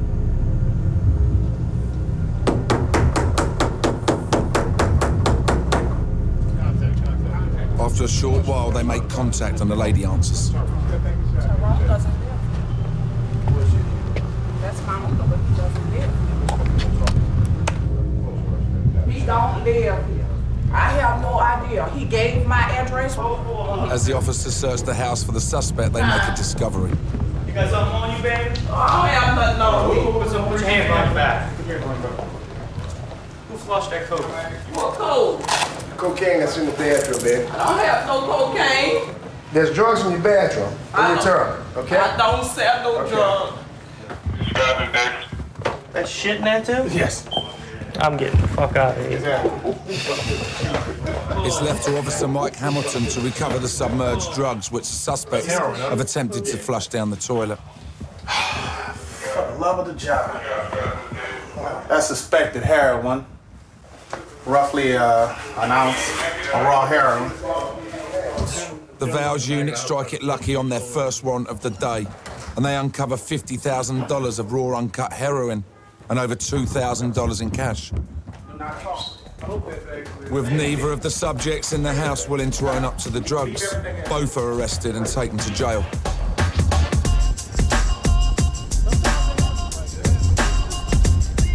The VALS unit are on the front line of the crime war in New Orleans. Every day they are charged with bringing in the city's most wanted. From armed robbers and murderers to prison escapees and drug dealers. Distribution of heroin. They often face hardened criminals with a lot to lose, so a tough and uncompromising approach is always necessary. Going to jail. The distribution of crack cocaine. Me? As the day rolls on, VALS round up 30 wanted criminals and a large quantity of illegal narcotics. Open the front door! Successfully removing drugs and the drug dealers from the city streets. I'm joining Fred for my first patrol with VALS on the mean streets of New Orleans. What do you think about our boys? Our cops don't carry guns. But there's no way. There's no way that I would go out on the street without a gun. You wouldn't? Not here, absolutely not. They have criminals all over the country, But in this city, they're savages. They don't care about anything. Our first warrant is for a man wanted for an assault on his girlfriend and criminal damage to property.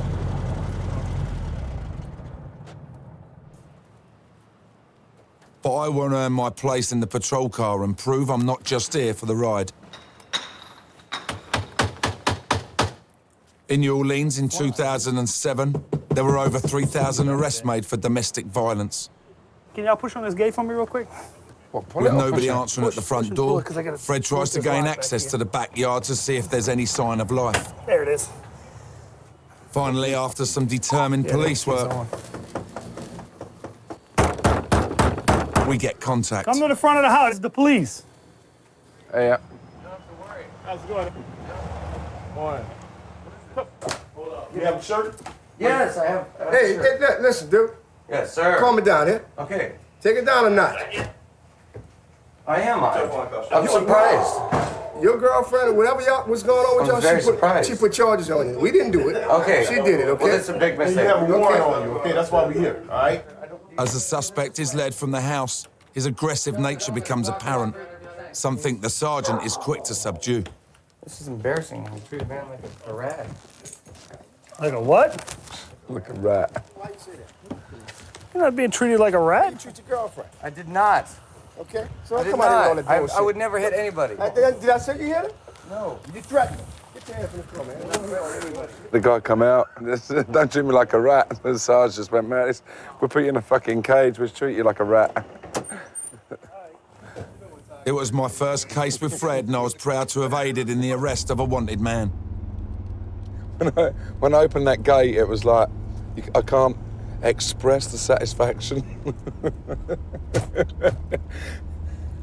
And when Fred said, wiggle the gate, I wiggled the gate and it opened up, and it just opened up the case. Absolutely, you got that right. So, we could be getting a taser gun or something by lunchtime, probably. I'm in New Orleans, Louisiana with the elite special operations unit. Good man. When they're not serving warrants on some of the most wanted criminals in the city, they're on SWAT duty, knocking down doors and storming houses. It's my first time at Special Ops HQ, and I'm impressed. The ring in the corner is the unit's proving ground, something I'm going to experience later. Yeah. When I arrived, they were looking over surveillance footage of the target's house. Perimeter team, you gotta take bolt cutters with you and get into that fence. Cut that fence and get to the rear. Well, we won't know until we get there. But see all that shrubbery? I'm told they're also looking for weapons used for multiple murders and armed robberies.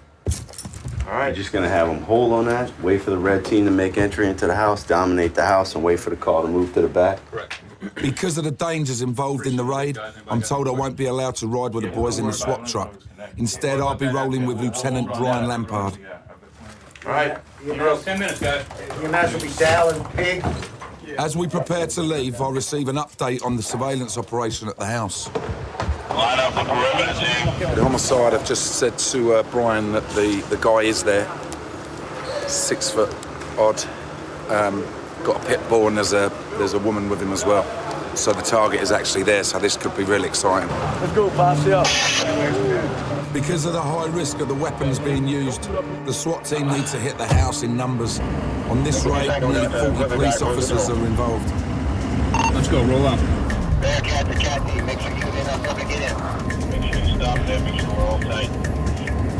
What's the dangers here now, Brian? Well, like we discussed in the briefing, this guy's wanted for murder. Yeah. He obviously has violence in his past. Depending on how bad he wants to stand his ground, he's got the potential to be a violent encounter for us. I don't know how they feel. I got the adrenaline going. It's good. You can walk away. There's the house there. Should be ready for it. They're all going up the side of the house. SWAT raids are fraught with danger. With a high possibility of a shooting of a suspect or officer, I'm happy not to be first through the door on this one. They're bashing the front door in. They're going in now. They're all in there now. Everybody's inside. There's a lot of shouting and screaming. It was tense in the car as we waited outside for an update from the SWAT team. Are you holding the target? Negative, one female. Here comes a woman. There's a lady come out the Red front. team to blue team. Red team leader, we're making a move upstairs. Corey, get the intel. With no sign of the target, I'm allowed to move forward towards the house. It was really quick. I mean, they literally was here, up the side, round the back, through the front door. Really effective, really, really good. They've got one woman in there, so whether the guy got out or what, I don't know. But the trouble is, when they're coming in, they've got so many of these kids on corners with cell phones, I think they get tipped off. That's the battle. These guys, you know, they've got lookouts on the corners on the cell phones. So whether he's out or gone, the car's still here. She's over there still screaming and shouting, so we'll have to wait and see. With the house now safe, I went in to see what the team are up against. Stinks of dogs. There's two more dogs in there. One come out. There's a pit bull around the side.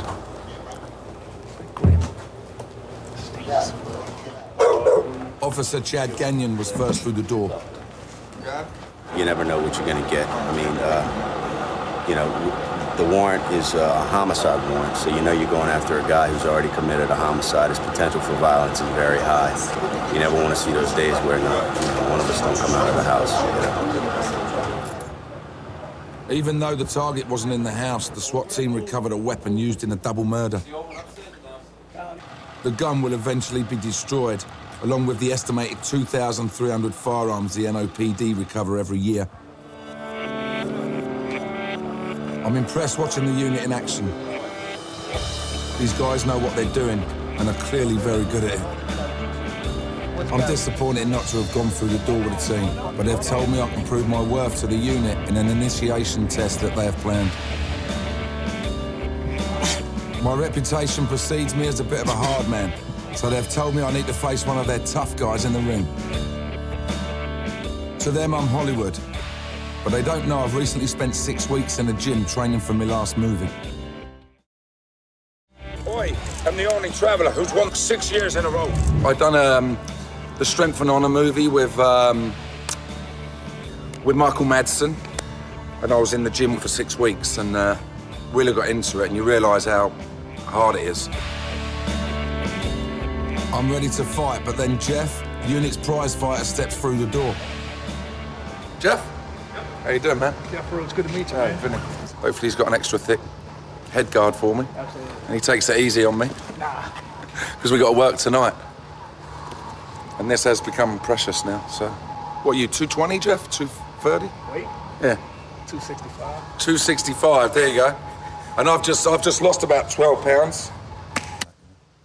As I'm giving up a weight advantage, I'm going to have to draw upon my speed and nimble footwork to get through this fight. Just in case you start throwing wild.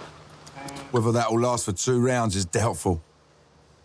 I'm sparring for the honor of the SWAT team. Fighting for Britain. Flying the flag for Britain. Never. We'll see. As long as you don't put me on my arse, I'll be fine. If he does, I'll cook him in the bollocks anyway. I'm aware of this. In case he throws a low shot, I'll still be able to have some kids. This is my chance to prove myself in front of the boys. And they've all turned out in force to see Jeff take me down. I don't know. This is going to be a close one. I don't know how the man can do it, but the young buck can hit hard. I know that.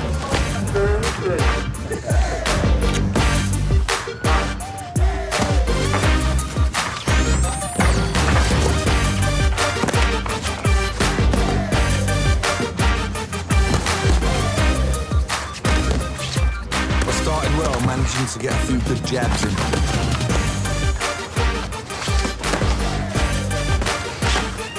But then my fitness started to tell. The legs couldn't keep up with the heart, and Jeff got through my guard.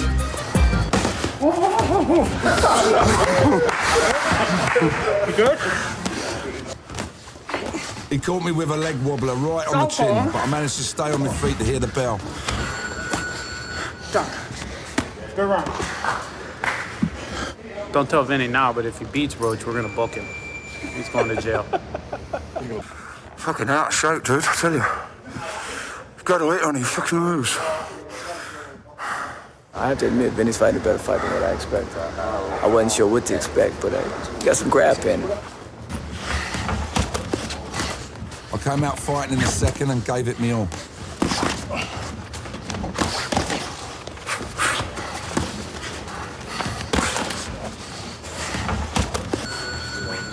I'd given it my best shot. I was just happy not to be lying flat out on my back in front of the boys. Just saying, I'm coming in a bit low there.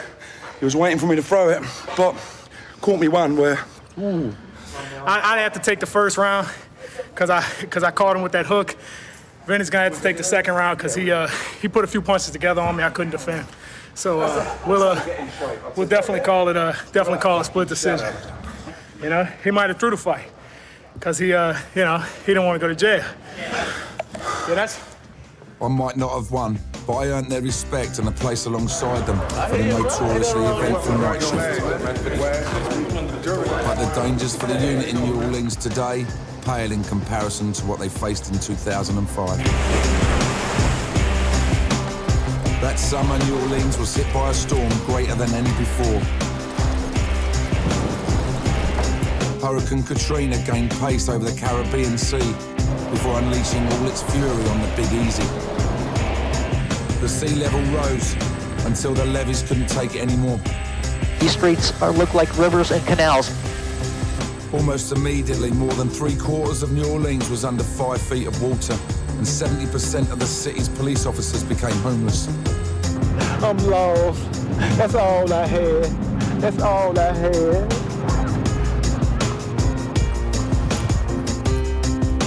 Jason Samuels was one of many NOPD officers that stayed in the city to help its citizens.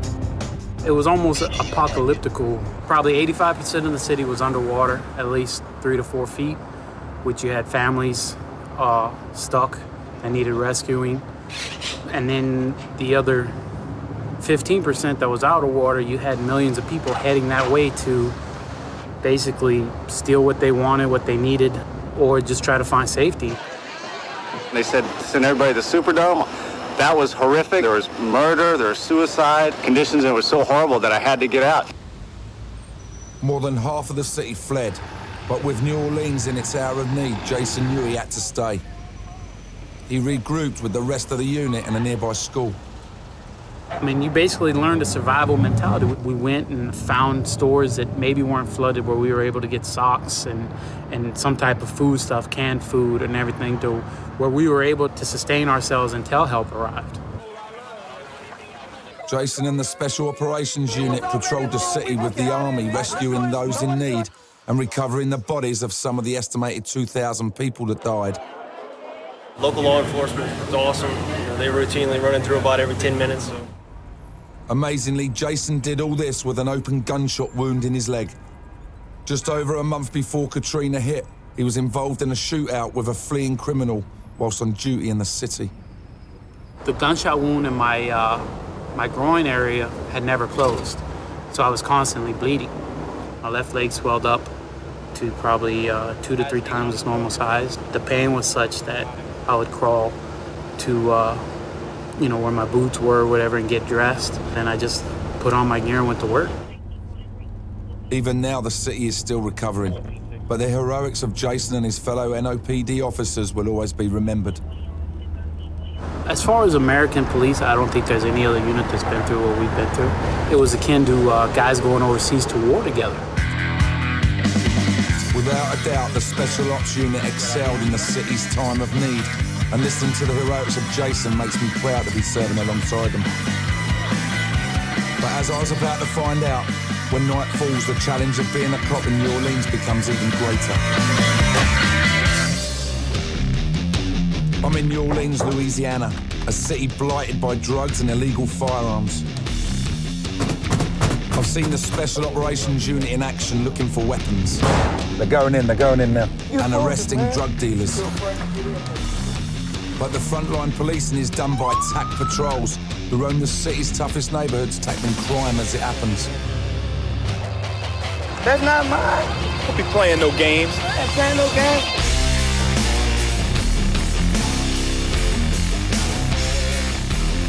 Officer Christian Frick is heading to one of the city's most crime-ridden neighborhoods. Tonight we're in the 5th District, and we're going to look for some no drug hotspots. we'll see what we could shake up in the neighborhood, and hopefully we can get a few of these troublemakers off the street. The night is still young when Frick gets a call to assist other officers on the scene of a triple shooting. Yeah, this is actually going to be the scene right here on the left with all the news cameras. What's the script, Unit? What's the script? On the scene, Frick discovers that 3 men in a 4x4 drove past and sprayed everyone on the pavement with an AK-47. One of the victims is a 16-year-old boy. The crime actually happened right here by the car where all the cones are. From there, once the shots rang out, the victims probably ran over to this tire shop, at which point they were hit, and unfortunately one's down, and he's been pronounced dead on the scene.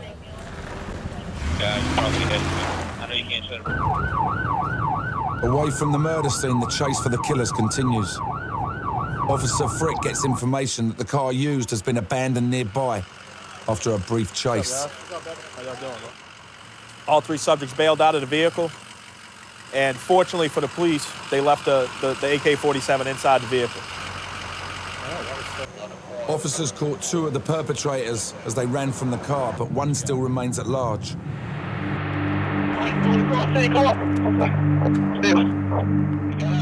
As Christian returns to the car, he gets a call that the remaining wanted man has been spotted. All right, St. Maurice and Iroquois. You running across St. Maurice? St. Marie and Iroquois, come on. We got a guy fitting the script of this 34S of the shooting. He just ran across the street here. He's gonna bunker down now. We got this perimeter set fairly quick over here. And we're gonna stop right here. This is gonna be our corner. We're gonna get out on this corner here. Set up this perimeter. As the killer darts through the gardens, the units in the area quickly cordon off the block that he has last seen him. We're gonna have a solid perimeter on this guy now. The subject crossed one street, now he's gonna be in this street here.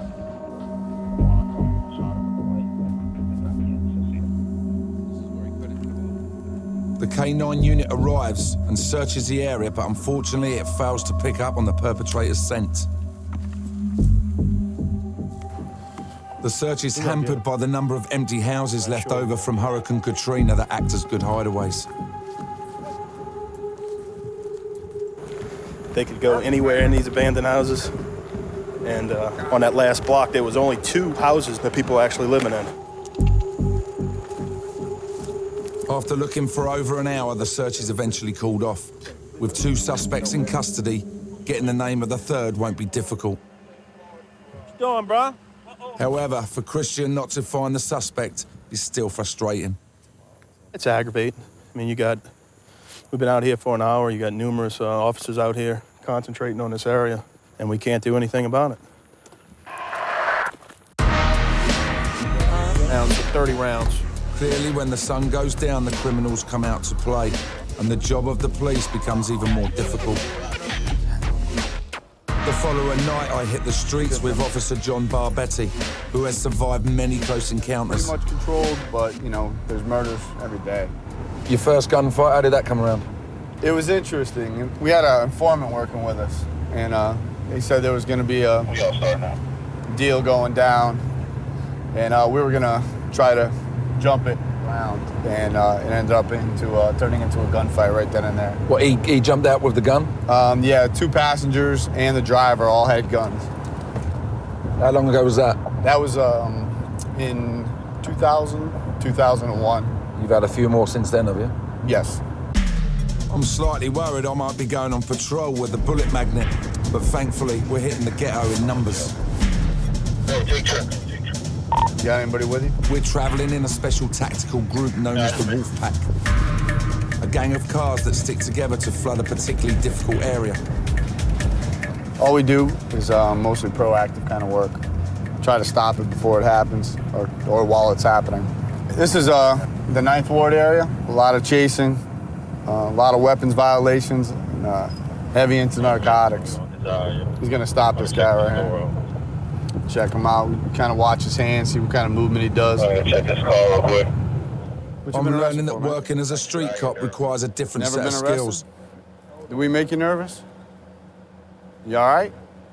You sure? Your heart's going 100 miles an hour. The tactical units act on instinct, identifying who to stop. Stand right next to the man. Seeing Barbetti in action, I'm picking up how the wolf pack operates. Then a call comes through on the radio of another unit needing assistance. Bring you guys over here to the 4,000 block. On the scene, a young suspect is in custody, and then I notice why. Fuck. You had that gun? What you carrying a pistol for, bro?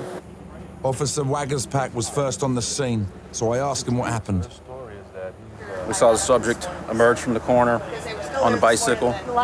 He hopped off the bicycle, started fleeing on foot, digging in his pocket like this, believing he was concealing a weapon, concealing a firearm. We hopped out, we started ordering him to stop. He continued running.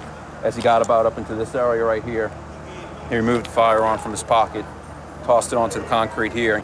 Officer Boudreaux tased him, and he was quickly subdued. How old are you? I'm 16. 16. I'll probably get like Unbelievably, the suspect cycling around with a loaded gun isn't even old enough to watch one of my films at the cinema. 16 years old. As the case unravels, the armed cyclist provides a novel excuse as to why he's carrying a gun. He said he chased a chicken under the house.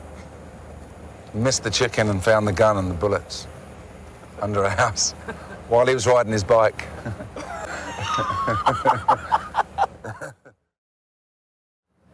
As excuses go, this one ranks right up there. I went to speak to him to see if there were any holes in his story. What happened with the gun? Where did you find the gun? at the house. Over there? Not over here, at the street. What, was a chicken under the house? I was chasing a chicken. Why were you chasing a chicken? I sell a chicken, get the money, buy my clothes and stuff. You get $10 a chicken. $10 a chicken? How many did you get in a day? Huh? How many did you get? I ain't catching nothing. I found the gun. I was go sell it. Are you quick enough to catch a chicken? Yeah. You sure? You know you shouldn't be having a gun at 16, eh? I already know. Why didn't you? You should have just stopped the policeman and just gave him the gun. Said, look, I just found this gun. Then you wouldn't be in no problems. I won't get no reward for that. Look at your reward now then, huh? You know what I mean? You're gonna have this forever now, dude. In order to stop the chicken chaser from fleeing, the officers deployed a taser device. This temporarily stuns the suspect with 50,000 volts of electricity. Is that the first time you've been tasered? First time I ever got in trouble like that. Did that hurt? Shaking like a chicken. Yeah. Shaking like a chicken. Maybe we get $10 for you then. Yeah, you made all these policemen come out here. Have a seat right there, man. The kid's funny, but I doubt how honest he's being. I know. In New Orleans, even 16-year-olds are involved in serious crime. He's not going anywhere. I mean, a lot of the armed robberies and stuff like that, and even nowadays the murders, the perpetrators are getting younger and younger. So who knows what he had on his mind, you know? Watching the Wolfpack deal with the armed cyclist, it helped me understand the challenge these cops face, and rolling with John and the boys is starting to get me thinking more like a cop. This you? From the Florida. Jennings 9, it's a 9mm. As the night wears on, we're coming up against more and more guns, and I start seeing what the cops are up against each time they step onto the streets. 2 guns, 2 stops, 2 guns. It's an eye-opener to be riding with John and the Wolfpack, witnessing firsthand the dangerous job they do out here. Looks like a Trans Am over at the light. We received a call to respond to yet another stop and search when the unit ahead spots a suspicious car at the junction. No turning right there. Betty tells him just in case he needs backup.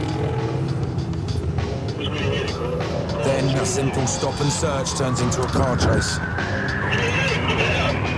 He's running. We got a runner. We got a runner. We're traveling at nearly 100 miles an hour on a dusty back road, but still the suspect's car ahead is leaving us in a cloud of dust. Hold on. Yeah. Yeah, we're chasing a car right now. He's running from the police. Just gotta watch these intersections. It's so dusty, we can't see a lot. Up ahead, the criminal's car turns right. So John takes an earlier road to see if we can head him off.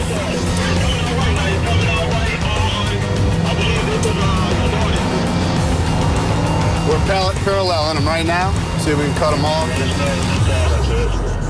As we wait for the car to emerge, the chasing unit radio, and they tell us that the wanted men have crashed and are now on foot.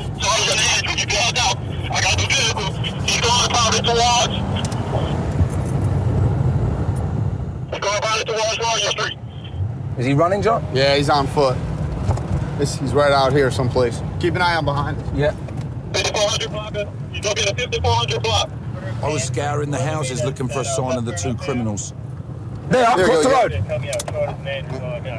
Just ahead, I spot one of them run in front of us, and he heads into the bushes. He's in the rear yard. In there, huh? Yeah, he cut across. He's on Royal. 2100, going back toward St. Claude. Stop, back up, go back! Two stops. Come here! Get down! Get down! Get down! Keep talking, With Barbetti in the bushes chasing the suspect, someone needs to get round the side and head him off. Yeah, he's round the back. We need to set up a perimeter. Somebody need to call out the name.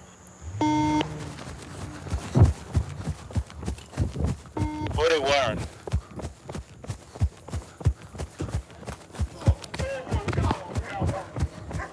You got him back there?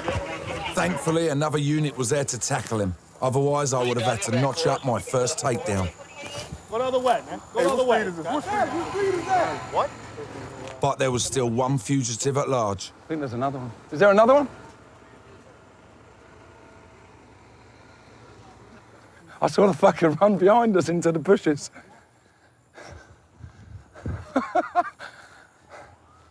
Is there another one? Yeah, it's gonna be one more. We got the driver so far. K9's already been called, bro. K9's already been called. I'm gonna put him on this side, bro. Yeah, y'all hold that corner right there. You can back it up. Right there. Oof, that was the real stuff. John just said to me, keep an eye out behind. I look behind, I just see him run across the street behind us. When he was going so fast, any little kids, anything, you'd have just killed him You in got seconds. They got the one, yeah. Yeah, we flushed up. The one we saw coming. I saw him. I couldn't get back to that fence fast enough. I got whaled in the face with a tree branch. I just saw him out the corner of my eye, just running across That the was a street. good one. I said, I looked back and I saw you say, I look at it. While we wait for the K9 unit, I go to where the car crashed to find out how the chase ended. Here's the skid marks, right back here, look. And there's the skid there. So they've gone through there, tried to rectify it. Lucky it never went through the house. I think there must have been a cop car here, so they've spun it in here. There's one of the hats there, so the other guy's saying he was in the passenger seat, but looking at this, it looks like he was the one we got's the driver. They're checking it. It's stolen. It's gonna be stolen. You stole the car? He stole the car. He picked me up. K9 arrive on the scene and I direct them into the block where the remaining fugitive was last seen. Yeah, John chased him across this street. This one came into here, the one they caught. So the other one might be in the other block. Yeah, did y'all see him? You saw him come out? We scour through gardens and search the abandoned houses, not knowing what we might uncover.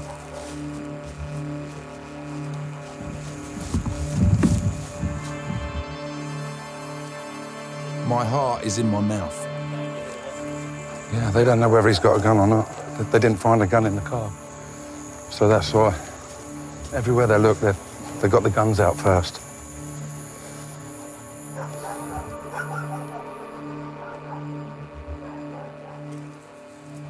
Million places to hide. After over an hour of meticulous searching, the K9 unit called it a day. We went into every garden. Dog never picked up anything. Car's pretty smashed up, as you saw. That's nearly a write-off, I'd imagine.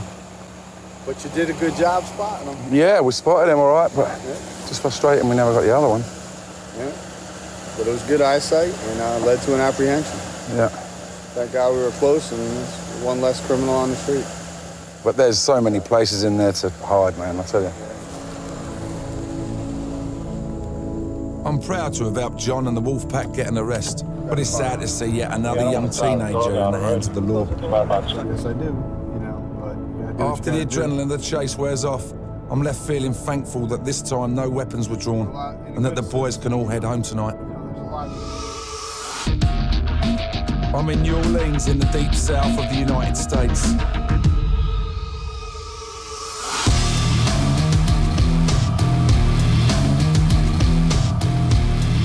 It's been a privilege to roll with one of the best units in the NOPD. Witnessing firsthand the challenges they face and helping them to apprehend the bad guys. Yeah, he's round the back. For my last night, I'm teamed up with Sergeant Dave Duplantier, a local New Orleanian who joined the police after growing up in the hood. How long have you been in the force and why did you join, Dave? I've been on a little over 18 years now, and I was always curious about police work, but I was always kind of on the other side. I wasn't a bad kid by any means, but you know, you do things that teenagers do, so. And we hung out a lot, so we got stopped and checked out a lot. You know, there used to be at least a code amongst criminals and that bad seed of the world, you know, where they would deal with each other, but they kind of left the elderly and the innocent out of it. Not anymore. Even though Dave knows the ghetto better than most, he understands he can't take any situation lightly, and all the units must stick together. Not everybody in these neighborhoods are bad, but you got that rough element in the neighborhood. And even those that aren't bad, they're gonna side with their blood, they're gonna side with their family. And we're not family. For instance, the neighborhood, see how many people will be out there, how many threats that are around us. It can become a pretty hostile situation. But then they're the first ones to call you guys. Yeah, one on the inside, go. Inside. All right, you turn it right on. Yeah, you turn it right on, baby. As we drive through the city, Dave receives an urgent call and the lights go on. Talk to me, where you at? What was that, Dave? They got a guy running on foot that bolted on him. They got a little 75. The worst call a cop can get is to hear a fellow officer is down or is struggling with a suspect because he knows to get away, he will have to use any means. Right now they got a fight going on.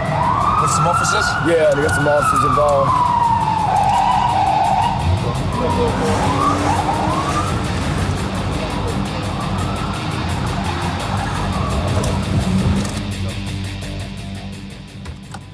Good? Everybody good? When we arrive, the area is flooded with cops to control the situation, and 3 suspects have been apprehended. I'm told that as the officers went to apprehend the suspect, a gun was pulled. Might be easy to get over. And after a brief struggle, it was thrown into a nearby alleyway. The number of units is justified, as this street corner is at the center of a gang war. The suspects arrested are most likely gang members, armed and ready to protect their turf. After checking the rear of the property, Dave makes an alarming discovery. Poor man's version of a Benelli, huh? The gang had hidden a laser-sighted semi-automatic machine gun in the back garden. A sign that gang wars in this city are the real deal. In New Orleans, because many lawful citizens are permitted to carry and own guns, they are often taken in robberies. In the US, it's estimated that nearly 500,000 are stolen every year. With 3 suspects in custody and 2 weapons recovered, including a machine gun, the night's work would seem a success. I'm not in no beef. You violate me bad, man. You got me bad. But the challenge of dealing with so many young people with guns is troubling. Nobody should calm down, all right? Look around, look at everybody right now in these cars and in handcuffs. Look at their faces. They're kids, they're children. And you see the hardware that they're carrying out there, the rifles, the guns. That's the frightening thing, yeah. They got that, yeah, they pull the trigger, they don't know the consequences of what they're doing. They don't. And people out there, they're killing each other like crazy, you know. That's the world we live in, you know. That's just how it is right now. It's sad. It's estimated that up to 50% of teenagers drop out of high school across the state, and many turn to crime to get by. They look so innocent when you arrest them, don't they? The only thing you can tell them is death or jail. And guess what? They don't care about either one. Jail is almost like graduating from college for kids out here. It's a pin on their shirt. So they don't care about that. They just go do their time, learn in jail, and come back out and keep doing it. As we leave yet another scene where teenagers have been arrested and weapons recovered, I'm left thinking that the job of Dave and all the cops in New Orleans is one I couldn't deal with day to day. Just like in one night, let alone, 1 week, the amount of guns that the lads are getting and the amount of guns they have to deal with and that threat, I just find phenomenal. The gun situation is out of control. It really is. Well, I mean, I've been doing this 18 years, and I still sometimes ride around and I just, every now and then you just kind of get awestruck with the amount of weapons that you see on the street. This is just a city where young, old, everybody's carrying a gun. It's almost like the Wild, Wild West. It's a hard-hitting final night on patrol with the Special Ops Unit. But with cops like Dave and the boys out here, New Orleans is certainly a better place. I've grown to appreciate the tough job they do, to understand it takes a special person to do this day in and day out. So basically, that's our time now up in New Orleans with the SWAT boys and everybody, and I've got to say, it's been really enjoyable. I found that the longer we've been here, the more they sort of bring you into the group, and what's come out of it for me is how tight they are and how they all rely on each other. The shocking side of it all, really, for me, is the amount of young kids, 16-year-olds walking about with a gun, full magazine, loaded, ready to go. Great learning curve and full of excitement, great adrenaline rushes on the car chase especially. You never know if someone's going to run out or anything, you're doing 100 mile an hour through these little streets. That was quite hairy. It's been a great experience, and and I think it's taught me to basically, for me, to respect the law a lot more.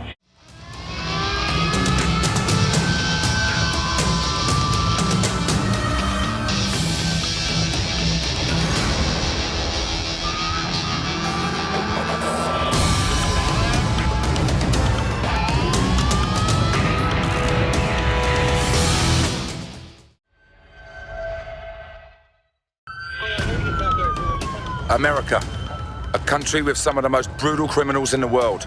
And fighting back are some of the world's toughest cops. Yeah, he's round the back. I had a shot in there. It's a job where murder, drug wars and gun crime are part of everyday life. Come here. A job where doing your duty could cost you your life. They're running. We got one. Now I'm joining some of these cops on the front line in the battle against the bad guys. We got him. Yeah.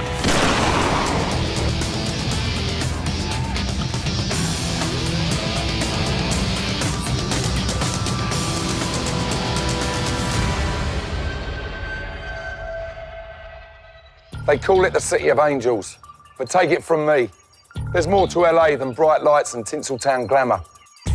Los Angeles is a melting pot of crime. I have nothing at all. The cops here face everything, from action movie-style robberies to mass public disorder and thousands of active gang members. He's one of the go-to guys for guns. I'm going into the hood with the LAPD gang units.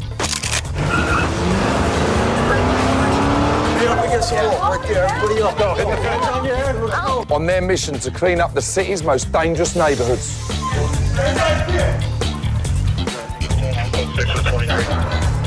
He's admitted that he's took it now, but he still won't tell them how much. Gang crime is rife here, with violence, shootings and murders, part of everyday life in South Central LA.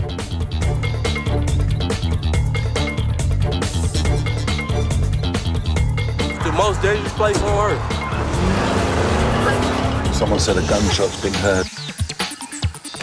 Hit the curb. Put your hands on your head, turn around.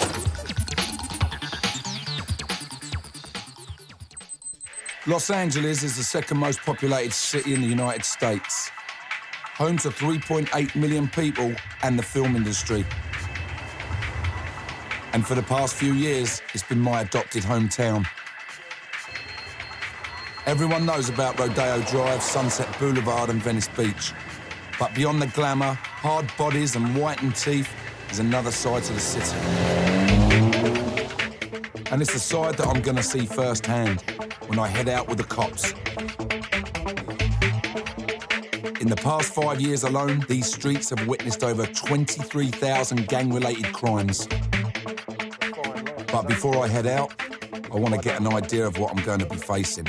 So I come to meet a man who's seen it all, Commander Pat Gannon, the head of all the gang units in the LAPD. How many gangs are there here? There are hundreds of gangs in the city of Los Angeles. In the south part of the city, in South Los Angeles, in one small 10-square-mile area, there's 60 gangs with 60 subsets of those particular gangs. 10-mile block? In a 10-mile area. Where did it all start then? How did it? Oh my gosh! How do you think it all started? It evolved over a period of time. For Los Angeles, it's when cocaine, crack cocaine, PCP, and those types of drugs became very prevalent. And then you had the selling of those drugs became a moneymaker. I tell you, for gang members talk about neighborhoods and protecting their own, and it's all for the neighborhood. It's about money. LA is home to the most infamous gangs in the world, the Bloods and the Crips. And their main business is the drug trade. The Bloods and the Crips are the city's black gangs. Added into the mix are the Hispanic gangs. In the last 25 years, more than 10,000 gang members have been killed. The highest concentration of gang activity is in the city, the notorious 77th District. And that's where I'm headed. I'm gonna be on patrol with Sergeant Ron Lopez. The wall of his office is a rogues gallery of gang members, and there's quite a few of them. These guys here are Bloods, Bloods, Bloods, Bloods, and then within the Crips, there's two different sets of Crips. There's neighborhood Crips and gangster Crips. Vastly different, even though they're both called Crips. They don't get along. Neighborhood Crips, neighborhood, neighborhood, neighborhood, neighborhood Crips as well. The Troubles, Hoovers, all Hoovers are gangster Crips. So these guys will fight these guys just as much as they would fight these guys. Now I've seen what we're up against, it's time to get in amongst it, and I'm headed straight into the thick of it. We're headed deep in the heart of the 77th District gangland. Some gang members who are on parole have been spotted drinking at a house party. They're breaking the conditions of their release. We know there's gang members in the party that are on probation and parole. They're not supposed to be hanging out together. It may not sound dangerous, but it's a potential tinderbox situation, and it could escalate into something far bigger. Other reason for breaking up gang parties is that it allows rival gangs to have a good target. A few blocks away, the cops plan their raid on the gathering. On the southwest corner, there's a lookout out there. He's dressed in black, the black cap on. So we've been seeing him up and down the street all night, just driving around. So we're gonna jam everybody up and put them all against the east side of the building. They're not taking any chances. All right, saddle up.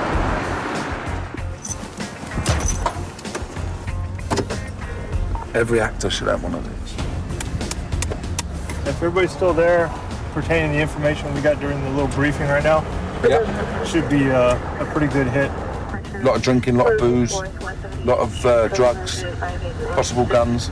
All of the above are very likely in a situation like this. What our guys will be paying specific attention for is that one or two guys that try to make a break for it on the back side of the group. It has the potential to be very dangerous. The boys seem quite keyed up for it. They like all this, do they? Oh, it's like a kid going to Disneyland for them. They affectionately refer to it as smashing. Yeah. It's we're gonna go smash a party. So. As we get closer, we kill the lights. Go ahead and kill the light. and then hit the gas.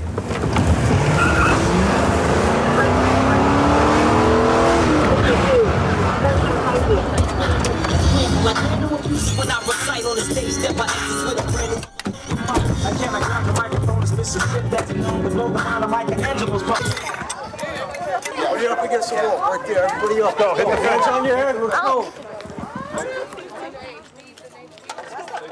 The party goers are lined up as the cops search the location for drugs and guns. But they find nothing, and the gang members they were looking for seem to have slipped into the night. They had surveillance that there was a few gang members there that they wanted to round up, but they think maybe the boys they were after slipped out. So it's a bit of after Lord's Mayor's show a little bit. So we'll move on anyway. I'm in the hometown of movies, Los Angeles, California. It's the showbiz capital of the world, but behind the glitz and glamour lies an underbelly of crime and violence. I'm seeing a different side to the city, with the cops of the LAPD Special Gang Unit, who specialise in tackling gang crime. LA's gang problem is an ongoing battle. The two most infamous gangs are the Bloods and the Crips. Crip to the heart, man. The Crips emerged in the early 70s and are identifiable with their blue colours. The Bloods, whose colour is red, was formed a few years later to rival the Crips. Along with large numbers of Hispanic gangs that populate the city, gang crime has been the major problem facing the LAPD.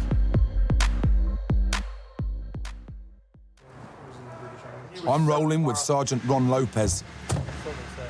It's my first time on patrol on the Los Angeles streets, but Ron's been doing this for 14 years.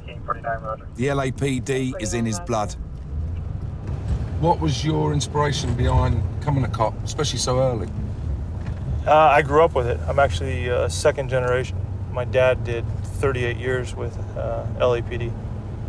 So this is all I knew as a kid growing up.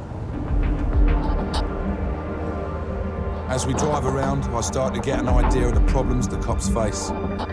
This house here, we pulled an AK-47 out of this house. You get a lot of the young kids getting caught up in crossfires and stuff? Yeah, we had 7, 8-year-old girl got killed about a year ago. And there was about 300 cruisers in the gas station there, the Shell gas station. They were all just standing there, you know, smoking and joking.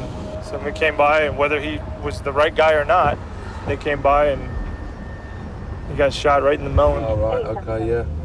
So it doesn't matter what street you turn on, at some point there's some gang influence there. Well, there's danger on every corner. Essentially, yeah. Who wants to live with that? Ron gets a call about a bust a few blocks away. Officers spotted a known gang member acting suspiciously as they drove past his house.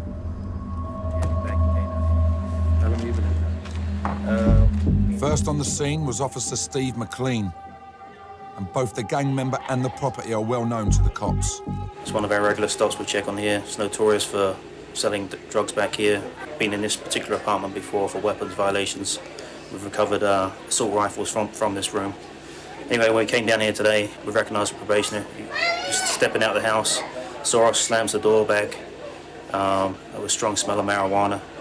We covered the house for get some additional units because they're not opening the door, delaying our investigation.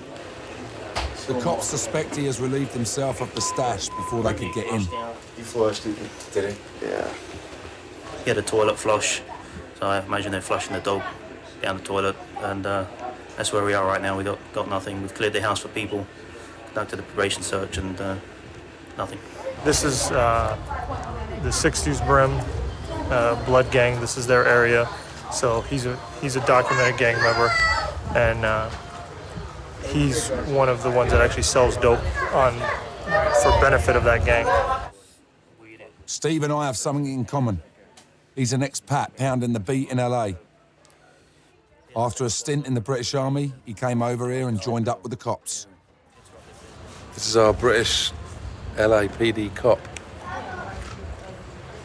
Don't get many of them to the pound. Where are you from? Brighton. Oh, yeah. Yeah, I've got some mates there. I used to run a Brighton Dogs. Oh, right. I used to have a few dogs there, yeah. I imagine my brother wasted some money on your dogs then. Yeah, he's a dog man, is he? Or just a gambler? Dogs, yeah, gambler. Dogs, horses, Dogs, and gamble, football. yeah. He's a dirty player like you. Not now. See? Reputations. This time, Steve hasn't got his man, but he's not deterred. Today, he stays out. Catch him next week. Catching gangsters is not easy, because in the battle against the gangs, the odds are always stacked up against the police. There's 12 of us working against 2,000. 2,000. Yeah. So you could have every gang officer in the city working, and you're still outnumbered 5 to 1, 6 to 1. But despite this numerical disadvantage, the 77th Gang Unit is getting results. In recent years, they have had great success in getting illegal guns off the streets. Our unit has taken more guns off the street than any other gang unit in the entire city. Last year, we took almost 200 guns off the street. The year before, we took 250 guns off the street. I think this year we're at about, I want to say about 120 so far this year. So I mean, in 2.5 years, that's almost 600 guns we've taken off the street. So you average it out, we're at better than 1 every 2 days. Yeah. Drug-related crime is an ongoing battle for the cops in LA. Latest figures show that seizures of cocaine are up 150%, marijuana 200%, and methamphetamines are a staggering 1,000%.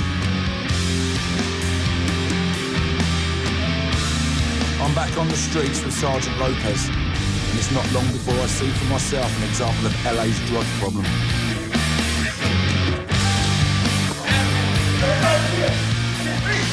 I have nothing at all. The cops have spotted some young gang members selling drugs on the street corner. For these guys, the day's business is over.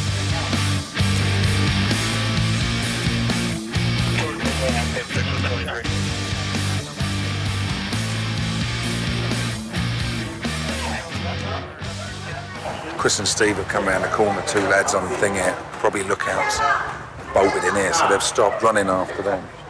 This kid and this other kid were round the side here. And as they saw the cops, he's gone bosh and smashed it into his mouth, and they tried to get him down and get that out like that. But in his desperation, the juvenile has swallowed his stash of crack.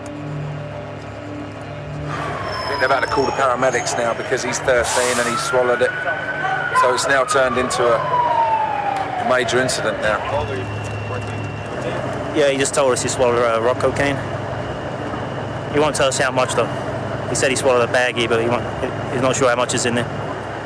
He's admitted that he's took it now, but he still won't tell him how much.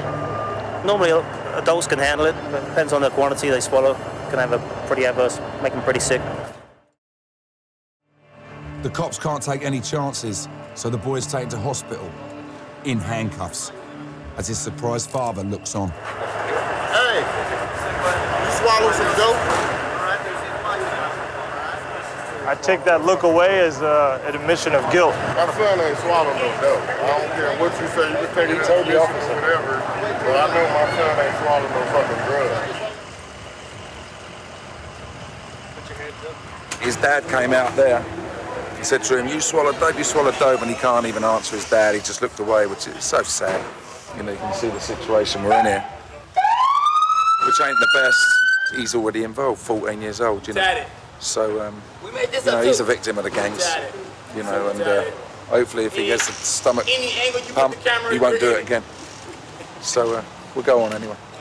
I was born by a river, hey, in a little tea, oh, just like a river I've been running. You damn right.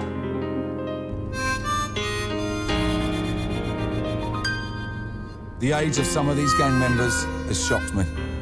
Many of them seem barely into their teens.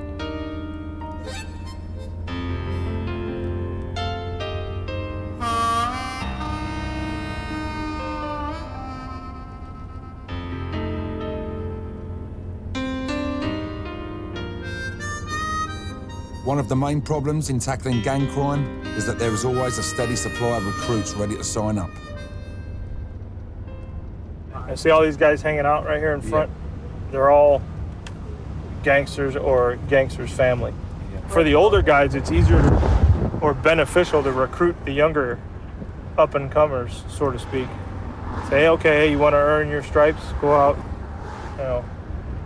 Anybody who's deemed to be or labeled a shooter, in other words, someone who will go out and actually shoot someone, has instant credibility amongst their gang.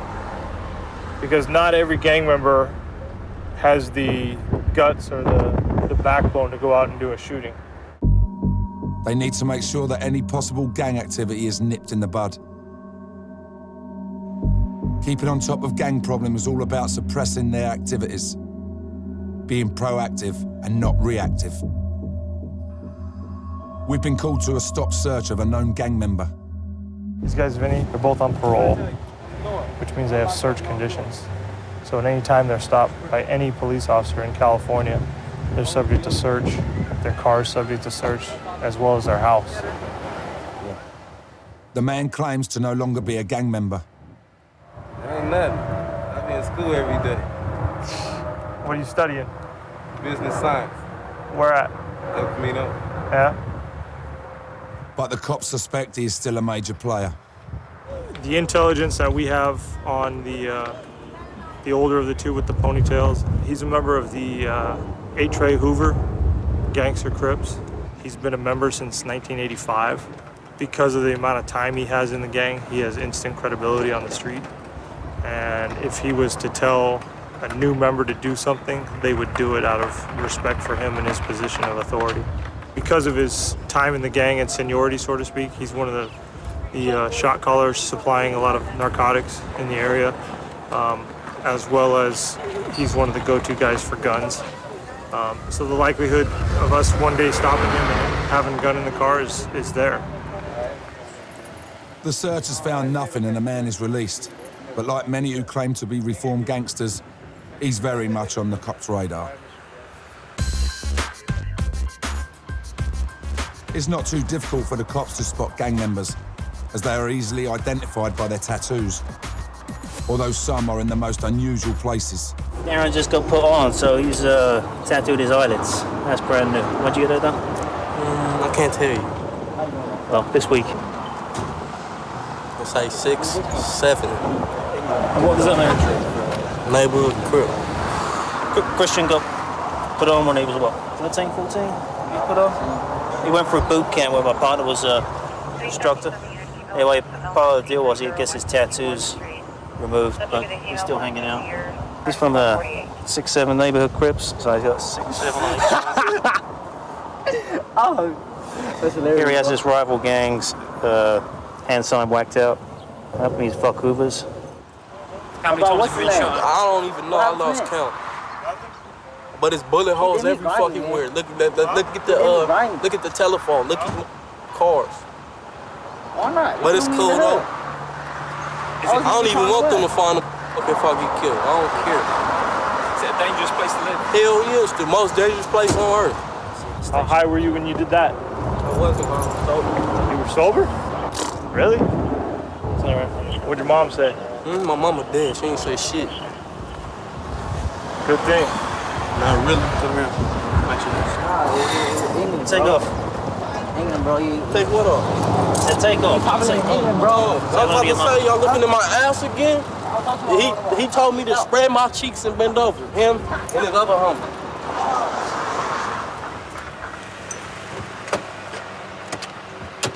If you truly want to disconnect, you can. You can go get your gang tattoos removed, or you can get them covered up, and you can change your lifestyle if you choose to do it. But as long as you're in the neighborhood and you're still dressing and wearing the colors and flying your tattoos, then you're not out of the game no matter what you say. But when your face is covered with them, that's easier said than done.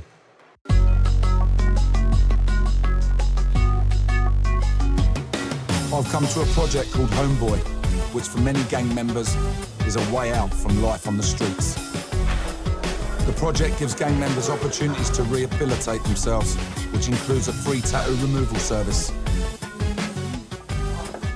these people just come in? What, anybody off the street can just walk in? Anyone off the street can come in. If your tattoos are gang related and they're like on your face, the front of your neck or your head, you know, you're obviously a walking target. So we try to get you in as soon as we can. Even if you were to stop by today, we'll try to get you in today. I'll have to get around to it one day. Yeah, think about it. Today, gang member Ishmael De Santiago is in the chair. The ink is lasered out of his skin in a process which has been described as having hot chip fat hitting your face.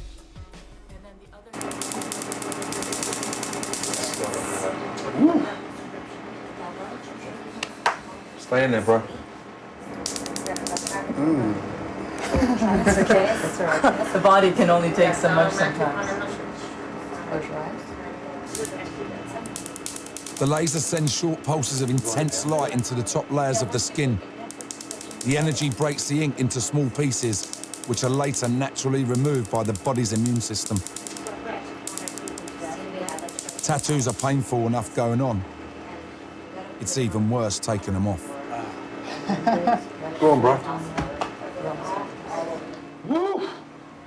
What you're doing, man, is a massive thing. I really applaud you, honestly, big time. What is this? What is the gang? London. Is that a big organisation? It's all right, you know. Will they say to you, what are you doing? They'll probably get disappointed, you know, but... You just got to say, I'm moving on. I'm moving on. The only time I see them is when I come to prison, but that's something I don't... You done with prison now? I just got out like 3 weeks ago, so... Good for you, man. Wish you all the best, man. Thank you. All right, so go next door, they'll bandage you up. Then they give you some Thank extra you very much. Bye. Thank you. Thank you, doctor. I really appreciate it. To take tats off your face is, I mean, the pain is ridiculous, you know, and I just, you know, commend them for that. And that is the loveliest thing, what I've been getting from here today, is their start, and it's the start of my new life. You know, he's probably got 8 or 9 more treatments, but he's 24 and his life's just started. What's that all about? You know, best years of my life was up to about 24, I think. You know? And that, you know, they're starting again, so it's fantastic. Out the back, I meet Eddie, one of the managers here at Homeboy. He explains how gang life was inevitable for him. I've been through the whole system, juvenile hall, YA, prison, you name it, I've been through it. How long you done in prison? 5 years altogether. I've been shot multiple times. How old was you when you first got shot? 18. Yeah. You know, I got shot right here. I got shot right here. It was a rival gang, and I was about to go to a spot, score some more dope to be able to sell it. Yeah. Right? And before I even got there, I got shot. They were standing outside the car and they just started shooting. They knew who I was because of the dirt I've done. They shot me from in the car, and then when I was on the ground, they came and shot me 4 times in the stomach. What, of a 2-2? 2-5. And I still got 1 bullet left in me. Because it's better to leave it in than take it out? Because it's too close to the artery to my heart. Do you think the main problem is drugs? Do you think that's the main cause of all the violence? Yeah, it has to do with that. It has to do with that. Because you can come up to somebody, they might be high off their ass. You don't even know them, they might have a gun on them. And that's it, you're done. I'm in Los Angeles, the 2nd largest city in the United States. And I'm here with the cops of the LAPD's gang unit who patrol the notorious 77th District. This city, where I now live, is the home of Hollywood and the film industry. But back in 1992, it provided the backdrop for an event that made Die Hard and The Terminator look like a tea party. Armageddon came to Los Angeles, as the worst rioting America had ever witnessed was played out on the streets. For 6 days, thousands of Angelenos rioted. There was widespread looting, assault and arson. Damage to property was estimated at $1 billion. 2,000 people were injured and 53 were killed.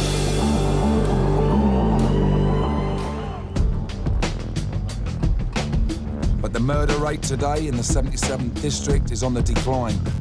I'm with Dan Horan, LAPD officer with 27 years of experience. And he has seen firsthand the reduction in homicide on the streets. As of today, in the 77th Street Division, the 11 square miles, we've had 17 murders. and probably 10 or 15 years ago, for the year we had over 160. So that just, if we could finish the year with less than 35, that's borders on the miraculous. But even though gang-related murders are decreasing, the cops cannot afford to get complacent, especially at night. What's normally the more pressure from these gangs? Is it during the day then, or is it more active in the evenings and at night? There's probably twice as much gang crime during the hours of darkness as there is in the daytime. It's easier to caper at night. You get the cover of darkness at your advantage. So they're busier at night, so that's why we work at night. Dan and his colleagues know there's a chance they might have to use their weapons. This year alone, the LAPD has confiscated 3,600 illegal weapons. If you pull your gun, if there's, a slim chance, I mean, for you to pull your gun, there's got to be some kind of danger. So that must be fear, adrenaline, terror, everything must be going through your mind. Plus you're focusing. Well, for a police officer, I would hope it's not necessarily terror, but you have to be ready, because even though it's calm right now, within blocks of us, there are a lot of people who are criminals, gangsters who like to shoot each other, people who commit robberies and other violent crime, and everything can change in a moment's notice. Yeah. The radio can all of a sudden say there's a robbery in progress, there's a shooting in progress, or a shooting just occurred, and you're sitting at the intersection, and there go the suspects. The next thing you know, you're in a car chase.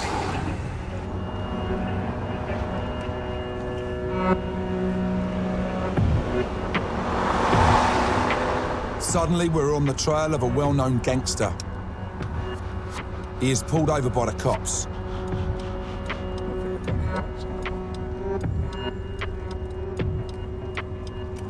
Go ahead.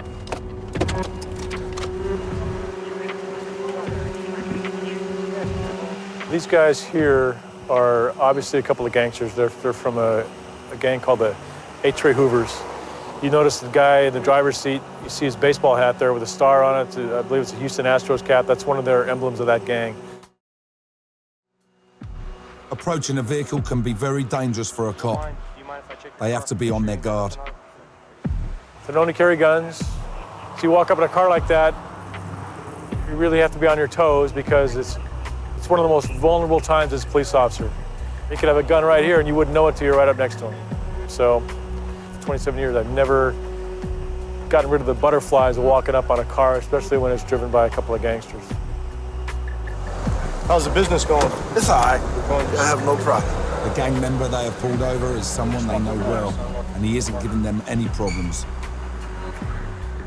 It's strange, because as the car is searched, there's even time for a bit of banter. The purpose of the documentary, what does that hat stand for? Oh. I'm trying to keep it real. That's it. I'm gonna keep it real with you. You already know.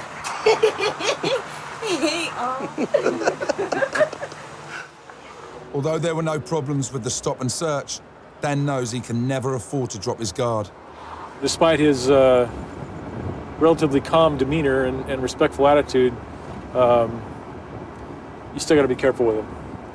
So everything that you know that's gone on over the years and what you've heard that's happened to other officers, you take that into every situation, yeah? Yeah, of course. But when you do make a mistake, you better learn from it. Hopefully you survive it. And most in your field, you make a mistake, take two. Yeah. Around here, you make a mistake and there is no take two.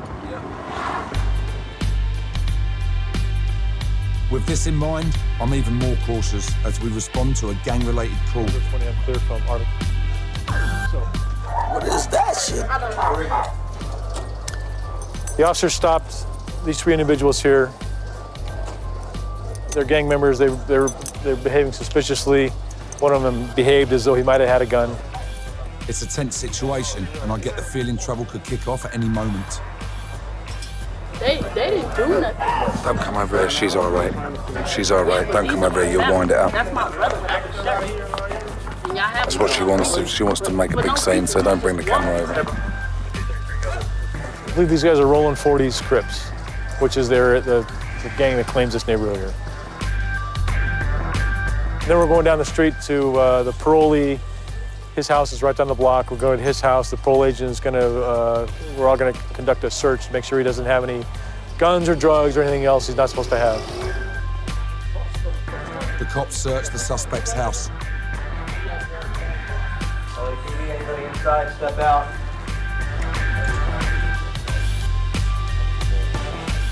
But in the end, they find nothing. One of the suspects is being taken in because he gave the cops a false name. But he doesn't seem too bothered. He's more interested in talking movies. Just the guy in the movies. Hey, shake my hand. I'll get arrested. I seen Snatch. Yeah. I had a real gun then. Desert Eagle .50. Desert Eagle? Nah, I only got 8 shots. What movie you was in? I've been in a lot of movies, man. I want to watch it tonight. He got good access. I don't think they've got TV where you're going, dude. You sound like that. You sound like I'll kill you, but I'm just saying like... They're drunk. They're really drunk. Hey, give me a card. A card? I don't have a card. I can call you or something, you know? All right, man. You take it easy. You too, man. The work of the cops in LA is not all about gangs. Like everywhere, they have to deal with the potentially dangerous domestic calls. In 2008, cops were called to a house where an armed man had barricaded himself inside. He'd called the police saying that he had killed 3 relatives. The caller indicated that he had killed 3 of his family members. West Valley patrol units responded to conduct the investigation. The suspect refused to leave the home, and LAPD SWAT was called to the scene. There followed a standoff, during which gunfire was exchanged between the man and the police. One officer was killed and another one was seriously injured. I'm back with Ron Lopez and we're on our way to a domestic. They've had a report of a serious incident at a private address. We just got a call, there's a party with 40 or 50 males there and a gunshot. Someone said a gunshot's been heard, so... The original call was for 1 shot being heard, and then the second call was for the party. So one of my units has already just arrived there at scene, so we'll head that way and see what we get. A male teenager has a serious head wound. Nobody seems to want to tell the cops what happened. They just want an ambulance. We have some type of stabbing, maybe a knife, maybe a bottle, family party, but they're refusing to say anything because they're saying we don't know what happened. Well, ask him what happened. Well, we don't care what happened right now. We just want an ambulance. That's all we're getting so far. We already called the ambulance, okay? I'm not letting go until you guys bring him. Thank you. No, I'm not letting go. No, it's too big. No. Let me see how If bad. I don't put pressure on it, it's gonna bleed. Let me see. No. No, are you EMT? Actually, no. yeah. No, I'm not. No. They're right here, man, so give it a minute. Everybody back up. Back up. The boy has been stabbed with a bottle in the back of the neck. He got involved in a dispute with 2 guys his sister had gone off with. It is. I like 142. My blood pressure is always bad. Go over there, dog. Let them do what they're gonna do. Apparently she was in a car. They want to go get her. I don't know, they had a confrontation with some of her friends. And apparently he said that somebody told him that I guess they hit him or I don't know, they started fighting. I don't know what happened. But either he got stopped in the head. I don't know, I was in the bathroom. I just came out and he told me that my brothers were fighting. Which is my little brother, he's only fucking 15. So I don't know what's going on right now. And I just spoke to his sister there, and she said he went round a couple of blocks around the corner to get his little sister who's drunk to bring her back, and she was in a car with some fellas. And next minute it went off, and somebody ran up to him and said, "You're bleeding from the back." He didn't know. And maybe he said, "Get out of the car, come home because you're drunk." And he's been whacked for it. I mean, he's got a gash out of his back. I mean, could have been a bullet in the side of the head, you know. It's the early hours now, and there's a report that some drug dealers have been operating on a street corner. When we arrive, air support has been drafted in to try and track them. The boys are just saying when they turned up, there was a couple of people that ran off. Two that way, two that way. So they couldn't find anything here. So they've called in the helicopter to look onto the roof to check for dope packages or guns. The dealers use the bushes to pass over the merchandise to the buyers. We pulled a good bit of dope out of this bush right here. One of the older guys from this hood was selling dope here. So they just whiz in here and then put their arm in the bush, huh? Yeah, you can kind of see like the holes and stuff that they'll like they'll put like sometimes they'll use like a condom, stick it, you know, just stick it right there, so that if you drive by, it just looks like they're hanging out. And then what do they do? They park gear, they get the gear, give it to them, and they're gone. Yeah, that's how they were doing it. But it's not only the drugs that can be bad for your health. Picking them up can be deadly. Just be careful. There's a whole shitload of black widow spiders over there. So is there? Yeah. Fucking hell. There aren't any gangsters around, but there are a few black widow spiders. It's definitely time to call it a night. I'm in Los Angeles with the cops of the LAPD Special Gang Unit. I'm in the 77th District, a part of the city renowned for its high levels of gang activity. I'm out on patrol with Sergeant Ron Lopez, and although it feels not much is happening, he always keeps a ready eye. So even though, you know, we're cruising around at the moment, relatively quite quiet, you still wait for that call and then you're just 100% back in that mode. You're still always, like you just said, you know, trying to pick up on what's going on, waiting for that, you know, call to come out or waiting for something to happen right in front of you. Because in this city, anything is possible. Sometimes life imitates art, as in the case of this robbery in North Hollywood that resembled an action movie. Two men armed with automatic weapons and over 3,000 rounds of ammunition stole $300,000 from Bank of America. After leaving the bank, they engaged LAPD officers in a firefight and attempted their getaway in a car. As one drove, the other fired on police. They split up, and one continued firing on the police with his Beretta pistol. He was shot in the hand and dropped his weapon. When he picked it up, he placed the muzzle under his chin and shot himself, as a round from a police officer's handgun simultaneously severed his spine. With the tyres of the getaway car blown out, the second robber tried to steal a truck, but was unable to start it.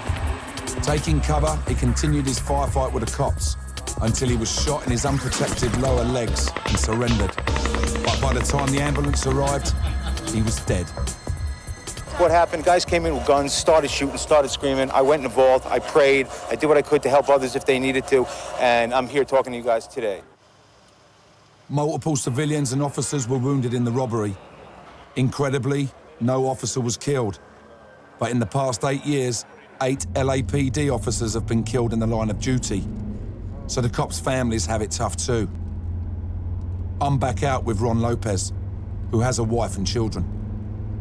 Wives that have got guys on the job like you, I mean, it's, especially night work, I would imagine it's quite hairy for them. She's been with me since just before I came on the job.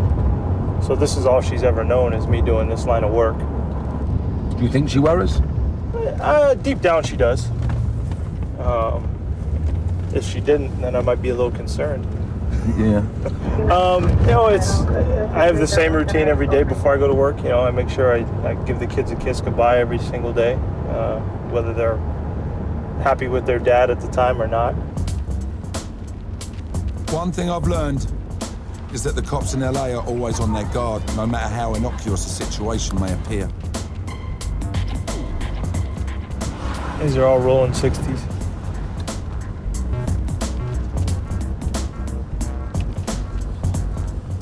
What's up, man? Oh, I want to be on camera. Hey, the way you were just dancing, I figured you wanted to be a superstar. As the evening draws in, more gang members are stopped, more tattoos are checked.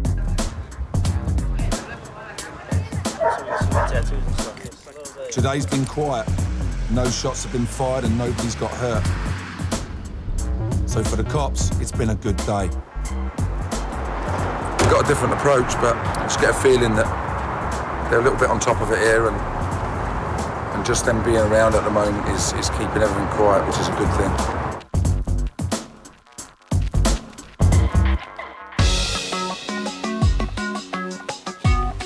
With proactive tactics and an approach that focuses on suppressing gang violence before it can escalate, the cops of the 77th District are achieving their aims. So far this year, the murder rate is at its lowest for more than 60 years. It seems that the law is starting to wrestle back control of the streets from the gangs.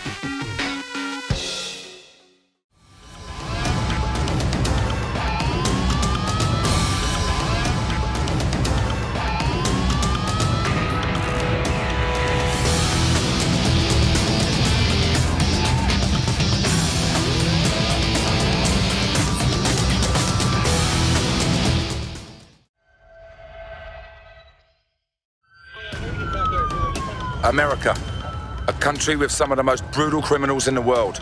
And fighting back are some of the world's toughest cops. Yeah, he's round the back. I had a shot in there. It's a job where murder, drug wars and gun crime are part of everyday life. A job where doing your duty could cost you your life. They're running! Run! We got one!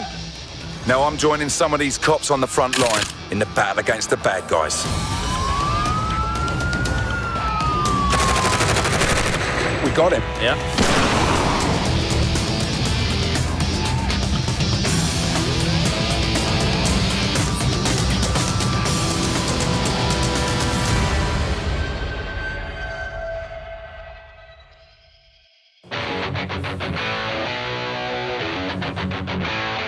For 4 weeks, I've travelled across America, going to 4 cities, rolling with some of the country's toughest cops. I've experienced what it's like going on a SWAT raid in Laredo. Go on, boys! There he is, there's one there! There's one there! I've discovered teenage gunmen roaming the streets in New Orleans. You know you shouldn't be having a gun at 16, though. I've trained with the SWAT team in Baltimore. We got him. Yeah. And I've patrolled with the notorious gang unit in Los Angeles. I've tasted their highs and felt their lows, and even taken them on in the ring to earn my place in the patrol car.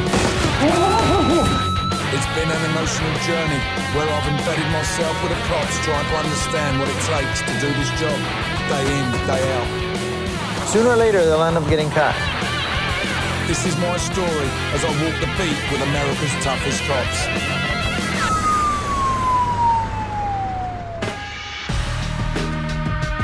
In each of the cities I went to, I learned how dangerous it was for the cops on patrol to do their job.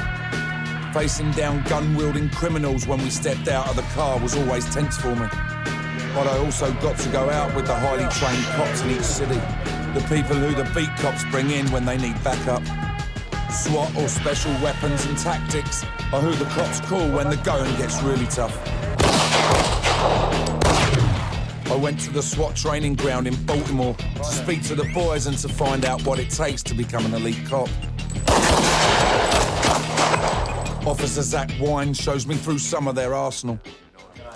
Standard handgun, 40 caliber. We carry our handgun. We have lights on the front. This is a 20-inch shotgun. If you hold them up, 20 gauge?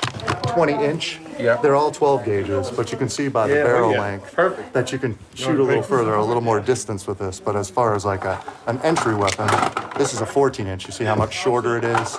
So when you're going in a house, it's much easier to swing through hallways, but it's going to spread a lot quicker. This is a G36. It fires 223 rounds. There's the magazine for it. Holds 30. It's plastic, huh? Great sound, that, huh? The Sarge then said I could have a go on the range with the SWAT issue machine gun. Just take this over your left shoulder and around your head. There you go. Just like that, okay? And then I'm sure you've handled a weapon before, so just like that. You have your aim point here. Yeah. One click down, semi-automatic. So you pull the trigger, it'll just fire one round. Right. Both click down. So if you go all the way down, if you pull the trigger, you hold the trigger back, it'll discharge until you're out of ammo. Okay. Keep that red dot right in the center of his chest and just pull back nice and slow. And hold the trigger back. That's it. That's it.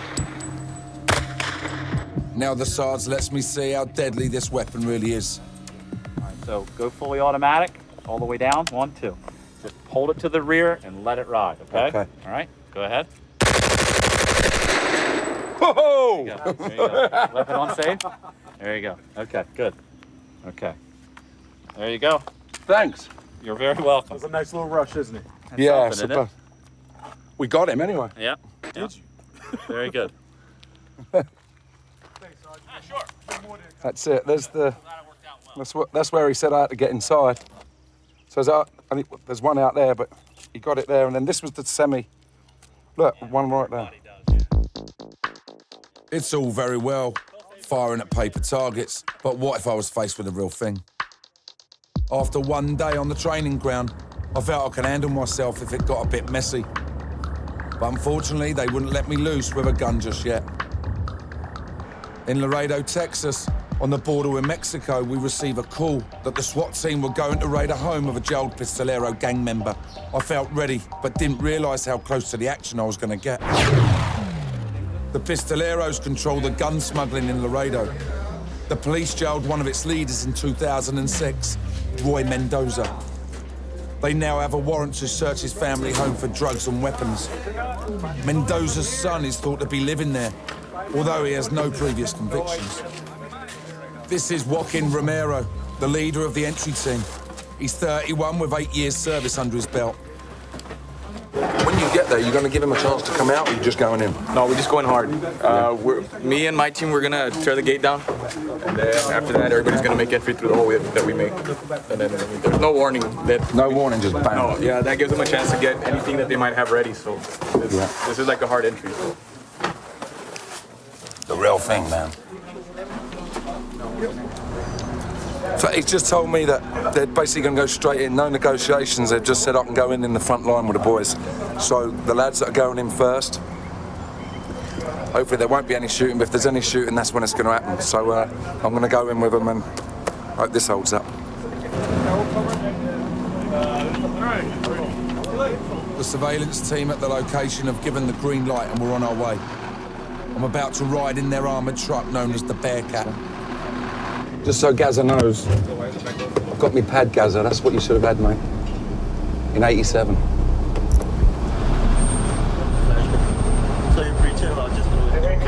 The Bearcat's job is to destroy the gates at the front of the location. These boys' job is to storm out and put themselves in the firing line, and then to make entry into the target house. Great, it's exciting, real exciting. You can tell the boys are buzzing, they're buzzing. Getting close now.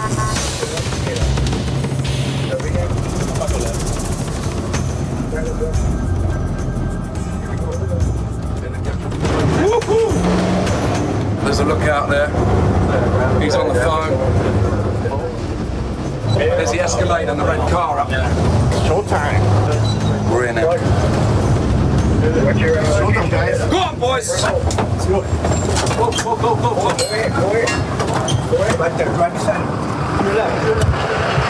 They're rigging the gates up. They're going to pull the gates up. Here it goes. Here goes the gates. Go, mate. Go. There it is. There's one there. There's one there. Oh, the car's going. The car's going. Look.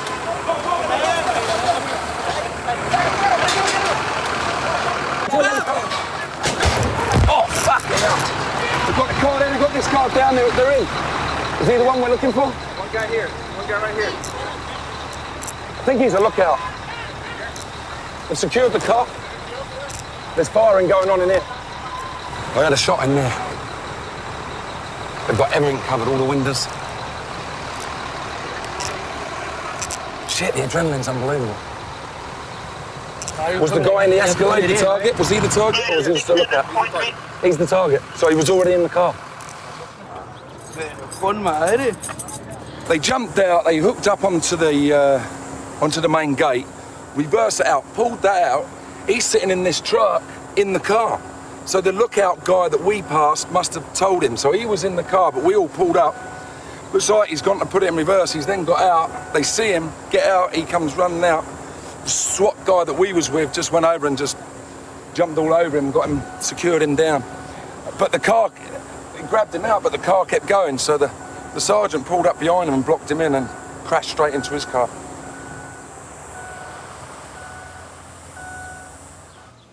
Now it's time to look for drugs and weapons that are allegedly here. Hey, Vinny, the quintessential poster for every bad guy's house. Yeah, I got that in my house.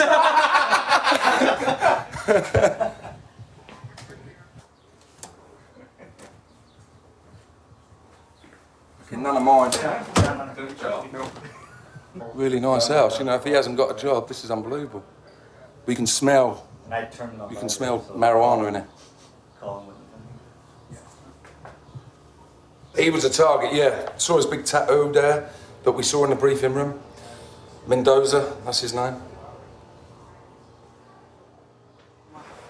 You got more DVDs than me, bro. Man, look for yours. I did, there's not there. Did you find it? No. I thought you was my pal. There you are, man. Now I could shake on it. Nice meeting you, man. The cops haven't found any guns or drugs. The only shit that I'm gonna say, I already knew everything that they were coming. Yeah. It's because they talk too much. Fucking, they say we're gonna go and hit this. They talk too much to their girlfriends. You see, they talk too much to their girlfriends. Yeah. Their girlfriends go and tell their daughter. Their daughter goes and tells me, and they talk too many shit. So that's how everybody knows. In a small city where word gets around quickly, it's tough for the cops to keep things quiet. On this occasion, Mendoza Jr. is officially charged with resisting arrest, and he has to be released before nightfall. At the time of the filming, his case had yet to go to court. But SWAT isn't all about knocking down doors and throwing flashbang grenades. In Baltimore, the SWAT situation didn't call for an aggressive approach. This guy's barricaded himself in up this side street. They reckon he's got a machete and a gun. He's done time in Vietnam. He's about 60 years old. And there's the armoured car there. You can just see the SWAT guys here up the side. Come here. Hey, we want to move out of the line of sight altogether. If he has a long rifle, you want to be out of line of sight so he can't shoot you. Can't shoot somebody, yeah. Well, especially you, yeah. Well, he might not have liked my films, John. Maybe he wants an autograph. The negotiators move in, backed up by the SWAT team. The amazing thing is, they've just gone there now, them boys, and they're in full lock and load mode to shoot this guy. I wouldn't like to be that geezer now, I'll tell you that.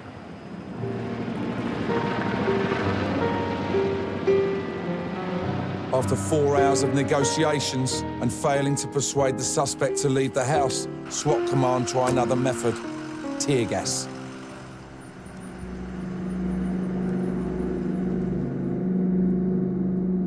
We're about 60 yards away and they've put the tear gas in there. It's horrible, right, gets right in your throat, makes you sneeze. I don't know how he's still in there. The tear gas has forced a man to give up and the siege comes to an end. In Baltimore, I learned that SWAT isn't just all about gun-ho aggression. Negotiating is often the cop's best tactic. He seems a tough bastard, though, doesn't he? Really? He's got cuts and bruises everywhere. They just said to him, "You all right?" He said, "Well, I'm breathing." I've been rolling with some of America's toughest cops in 4 cities across the country. Drugs were a problem wherever I went. It felt like every time we arrested someone or we were called to a crime scene, narcotics was somehow involved. It's estimated that across the United States, an average of 68% of people arrested test positive for drugs. In New Orleans, the challenge for the police comes from those who will try anything to evade capture. I was riding with Officer John Barbetti, patrolling the streets of one of its toughest neighborhoods. when the car up ahead refused to stop. He's running. We got a runner. We got a runner. We're traveling at nearly 100 miles an hour, but still the suspect's car ahead is leaving us in a cloud of dust. Hold on. Yeah. Yeah, we're chasing a car right now. He's running from the police. Just gotta watch these intersections. It's so dusty, we can't see a lot. Up ahead, the suspect's car turns right, so John takes an earlier route, and we see if we can head him off. As we wait for the car to emerge, the chasing unit radio, and they tell us that the wanted men have crashed, and they're now on foot. Is he running, John? Yeah, he's on foot. He's right out here someplace. Keep an eye on behind. Yeah. 5400 block. He's gonna be at 5400 block. I scoured the houses looking for a sign of the two suspects. There, across the road. Just ahead, I spot one of them run in front of us, and he's heading into the bushes. In there, huh? Yeah, he cut across. He's on Royal. 2100, going back toward St. Claude. Stop, back up, go back! Come here! Get down! Get down! Get down! With Barbetti in the bushes chasing the suspect, someone needs to get round the side and head him off. Yeah, he's round the back. We need to set up a perimeter. Somebody need to call out the name. Where they Warrant?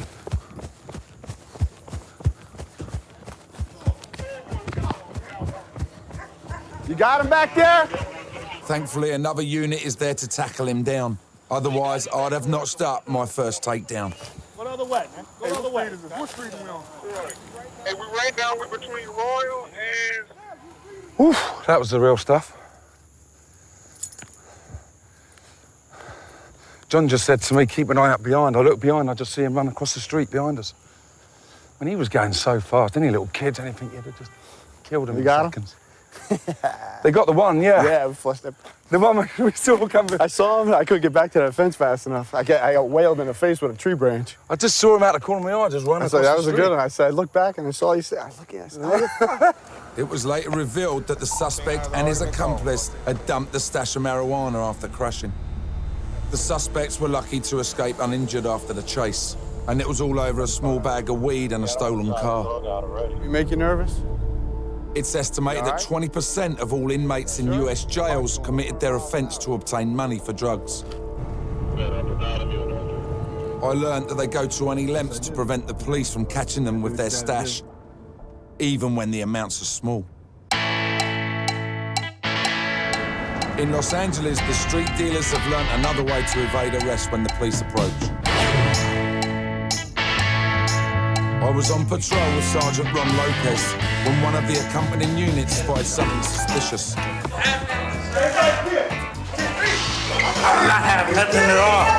Two young gang members are selling drugs on a street corner.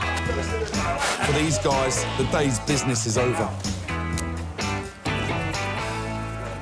Chris and Steve have come around the corner, two lads on the thing here, probably lookouts, bolted in here, so they've stopped running after them. This kid and this other kid were around the side here, and as they saw the cops, he's gone bosh and smashed it into his mouth, and they tried to get him down and get that out like that. But in his desperation, the juvenile has swallowed his stash of crack. They're about to call the paramedics now because he's 13 and he swallowed it. So it's now turned into a major incident now. Yeah, he just told us he swallowed rock cocaine. He won't tell us how much, though. He said he swallowed a baggie, but he's not sure how much is in there. He's admitted that he's took it now, but he still won't tell him how much. Normally, adults can handle it, but it depends on the quantity they swallow. Can have a pretty adverse, make them pretty sick. The cops can't take any chances, and so the boy is taken to hospital in handcuffs as his surprised father looks on. Hey, you swallow some dope? I I take that look away as an admission of guilt. My son ain't swallowed no dope. I don't care what you say. You can take it as admission or whatever, but I know my son ain't swallowed no fucking drugs. His dad came out there.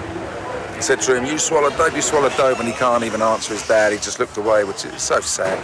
You know, you can see the situation we're in here, which ain't the best. He's already involved, 14 years old, you know. So, you know, he's a victim of the gangs, you know, and hopefully if he gets a stomach pump, he won't do it again. So, we'll go on anyway. It was scary to see the lengths that these kids were going to not to be arrested. But I was also learning what a challenge it was for the cops to deal with this level of drug crime.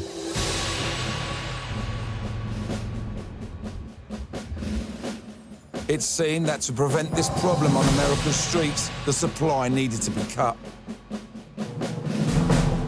In Laredo, Texas, the drugs are in transit to the lucrative city markets.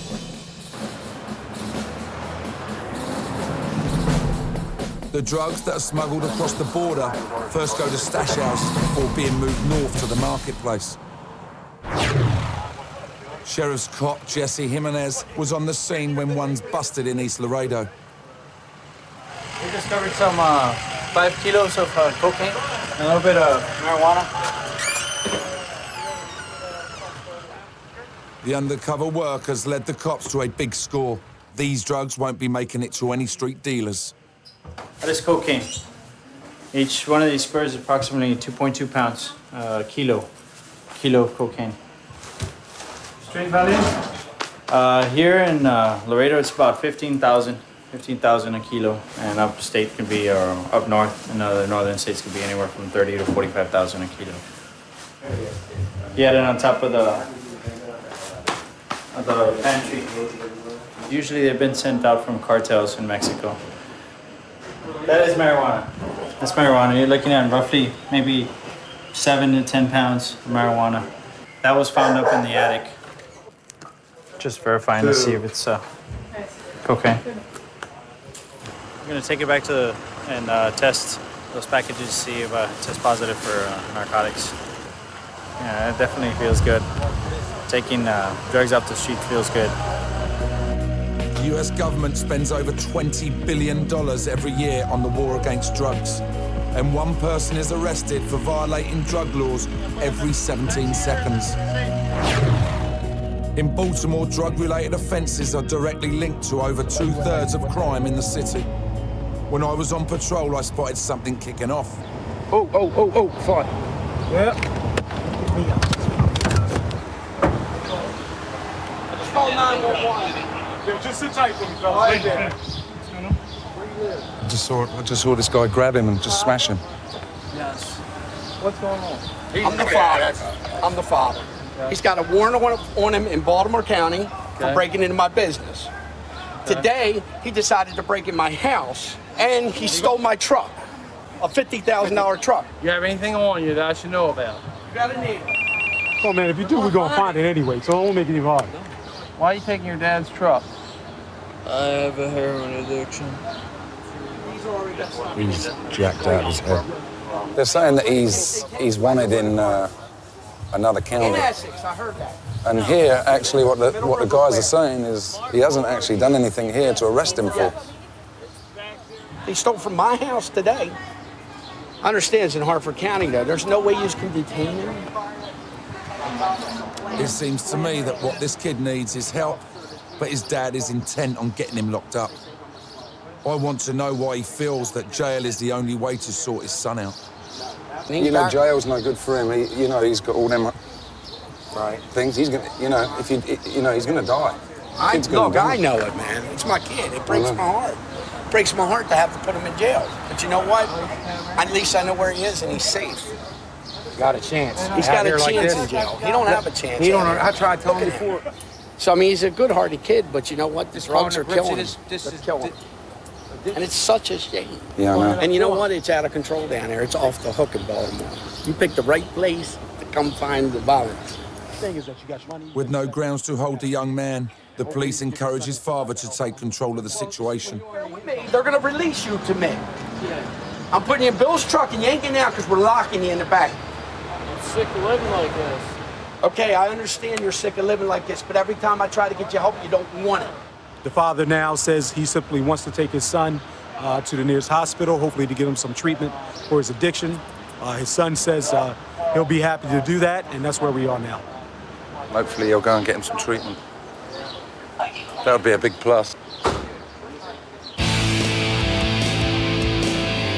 I've been on a journey across America, rolling with the cops who tackle crime in 4 of America's toughest cities. Out on SWAT duty, I experience the adrenaline that these boys taste every time they go on a raid. But I also learned how difficult it is dealing with the crimes caused by drugs. But it wasn't difficult to pin the blame for most of the crime on the gangsters who control the trade. And in South Central LA, the gangs are notorious. LA is home to 2 of the most infamous gangs in the world, the Bloods and the Crips. And their main business is the drug trade. The Bloods and the Crips are the city's black gangs. Added into the mix are the numerous Hispanic gangs. In the last 25 years, more than 10,000 gang members have been killed. The highest concentration of gang activity in the city is in the notorious 77th district, and that's where I'm headed. I'm going to be riding with Sergeant Ron Lopez deep into the heart of the 77th district gangland.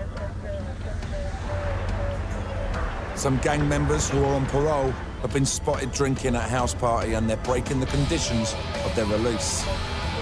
We know there's gang members in the party that are on probation and parole. They're not supposed to be hanging out together. It might not sound dangerous, but it's a potential tinderbox situation that could escalate into something far bigger. Other reason for breaking up gang parties is that it allows rival gangs to have a good target. A few blocks away, the cops plan their raid on the gathering. On the southwest corner, there's a lookout out there. He's dressed in black, the black cap on. So we've been seeing him up and down the street all night, just driving around. So we're gonna jam everybody up and put them all against the east side of the building. They're not taking any chances. All right, saddle up.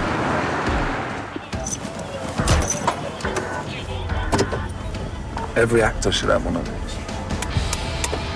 If everybody's still there pertaining to the information we got during the little briefing right now, should be a pretty good hit. A lot of drinking, a lot of booze, a lot of drugs, possible guns. All of the above are very likely in a situation like this.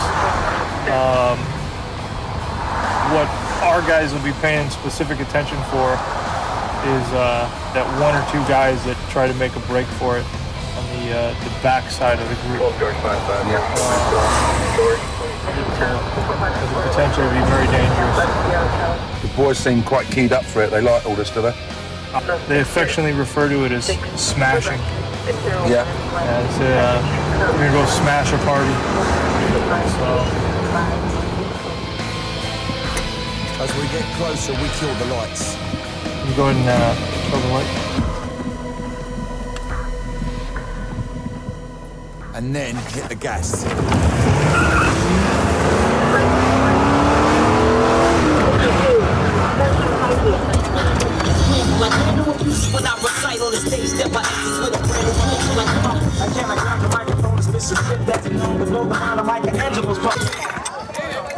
You're up against the wall right there. Everybody up. Go. Hit the fence on your head. Let's go.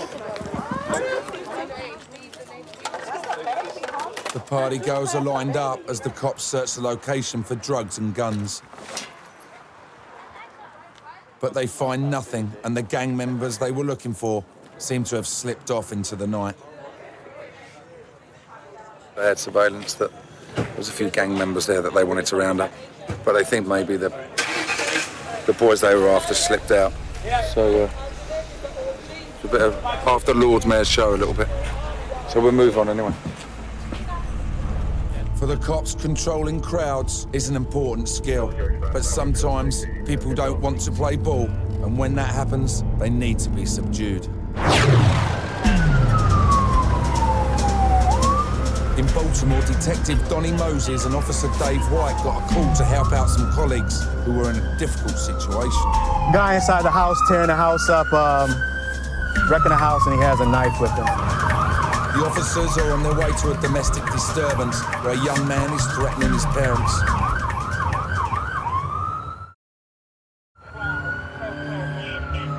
Statewide this year alone, there have been 42 fatal shootings within family homes. Stay on my hip, on my hip.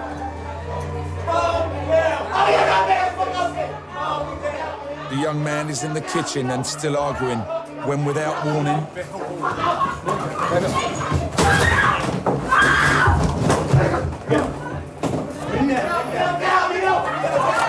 Bring him down to his face, on his stomach, on his stomach. Stop, on his stomach, on his stomach. No, stop. the cops can't calm him down, so they decide to use an alternative measure. Back up, back up, back up. Stop him, pal.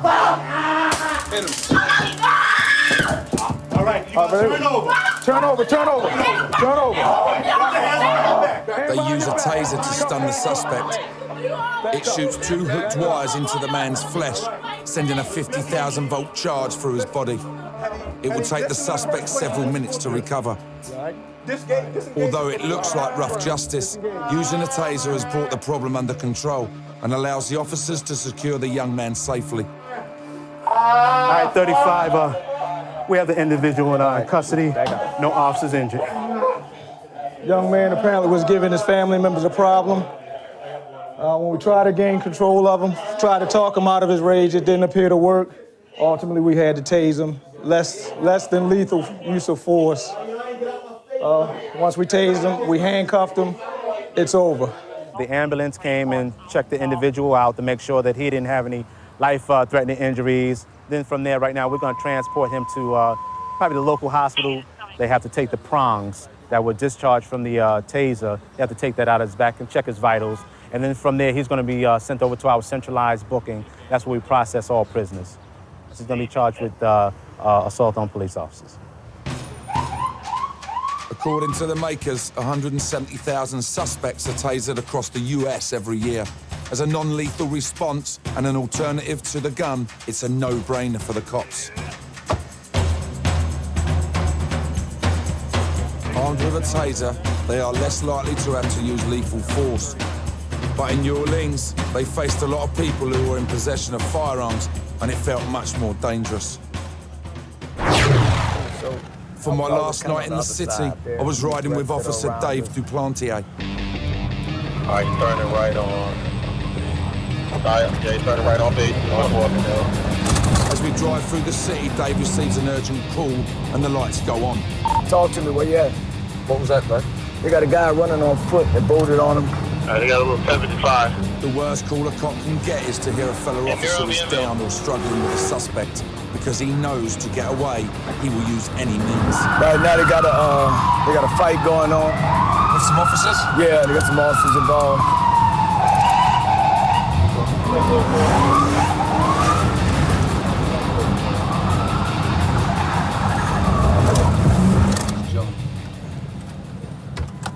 You good? Everybody good?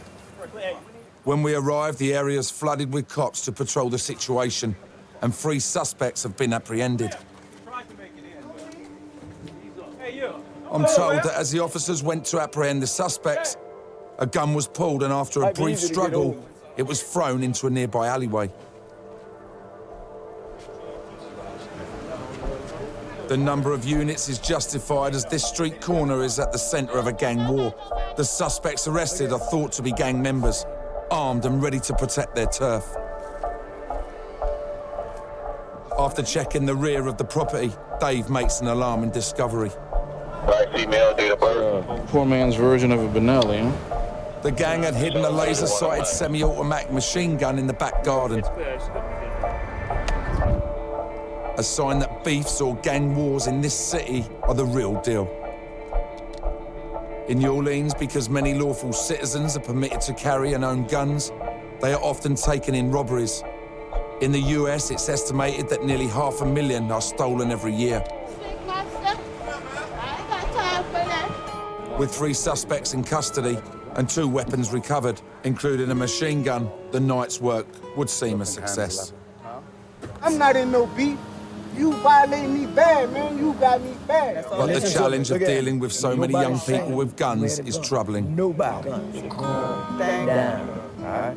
Look around. Look at everybody right now in these cars and in handcuffs. Look at their faces. They're kids.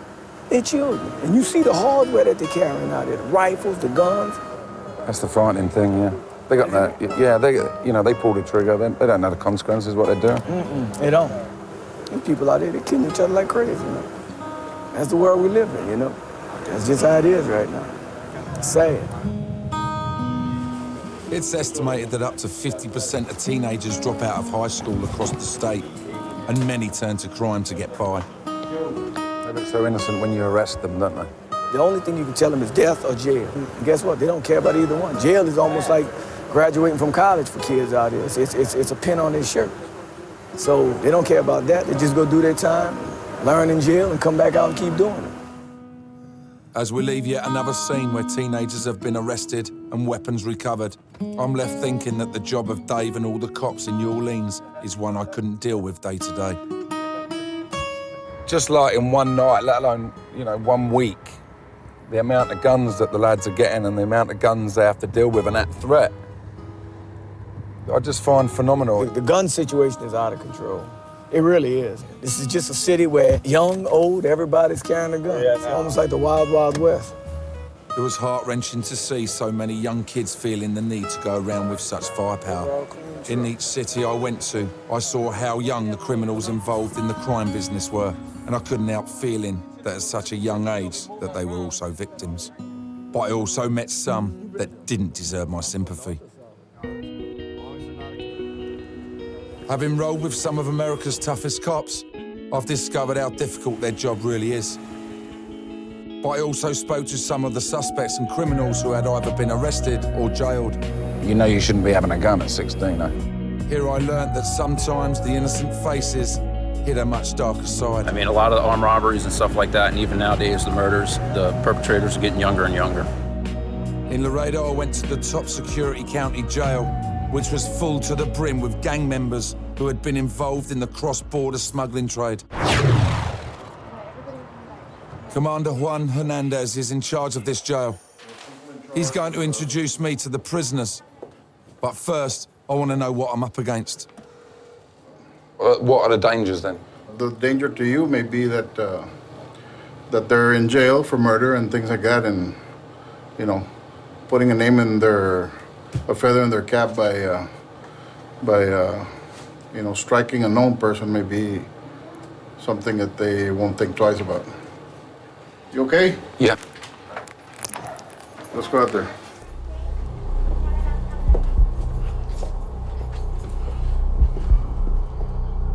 He's scary enough, I don't like the others. The commander's told me that the man I'm going to meet has committed murder for the cartels. How you doing? How long have you got to do? Right now? Yeah. How much time am I gonna do? 55 here. 55? 55. I'm not going to ask why. Man. Yeah, they gave me 55 here and 50 running for her. How long have you done? Right now, since November 2007. 2007, yeah. 2 years. Yeah, going 2 years. Do they mean anything, your tattoos?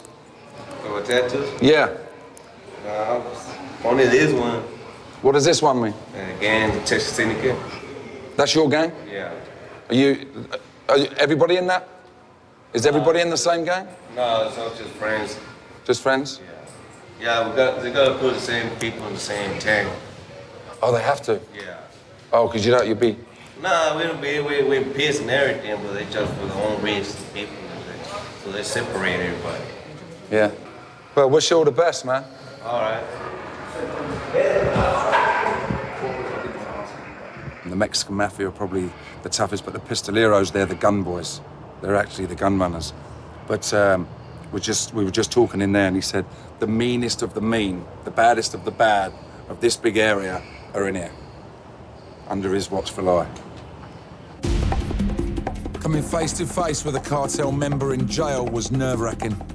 This unassuming criminal is a convicted murderer responsible for overseeing the flood of drugs and guns into the United States. A business that is estimated to earn the Mexican cartels $25 billion a year. In Los Angeles, I got to meet the gang members at the other end of the drug distribution chain. And here they looked much more intimidating. What's that shit?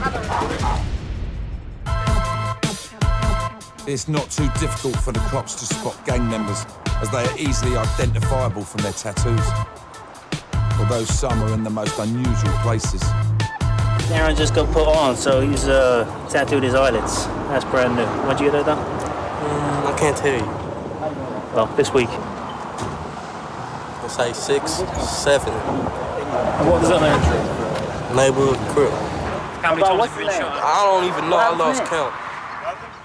But it's bullet holes every fucking where. Look at the telephone. Look at cars. But it's cool though. I don't even want them to find them if I get killed. I don't care. Is it a dangerous place to live? Hell yeah, it's the most dangerous place on earth. If you truly want to disconnect, you can. You can go get your gang tattoos removed, or you can get them covered up, and you can change your lifestyle if you choose to do it. But as long as you're in the neighborhood and you're still dressing and wearing the colors and flying your tattoos, then you're not out of the game no matter what you say. But when your face is covered with them, that's easier said than done.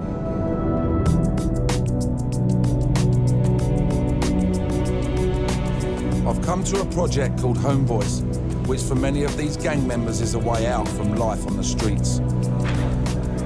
The project gives gang members the opportunity to rehabilitate themselves, which includes a free tattoo removal service.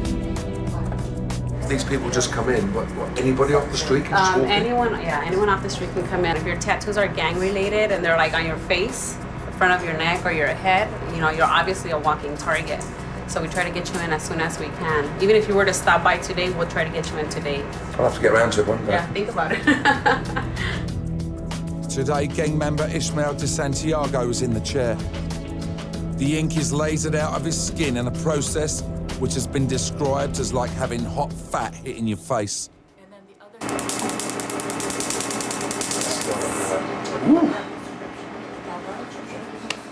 Stay in there, bro. It's okay. That's all right. The body can only take so much sometimes. The laser sends short pulses of light into the top layers of the skin. The energy breaks the ink into small pieces, which are later naturally removed by the body's immune system. Tattoos are painful going on. It's even worse taking them off.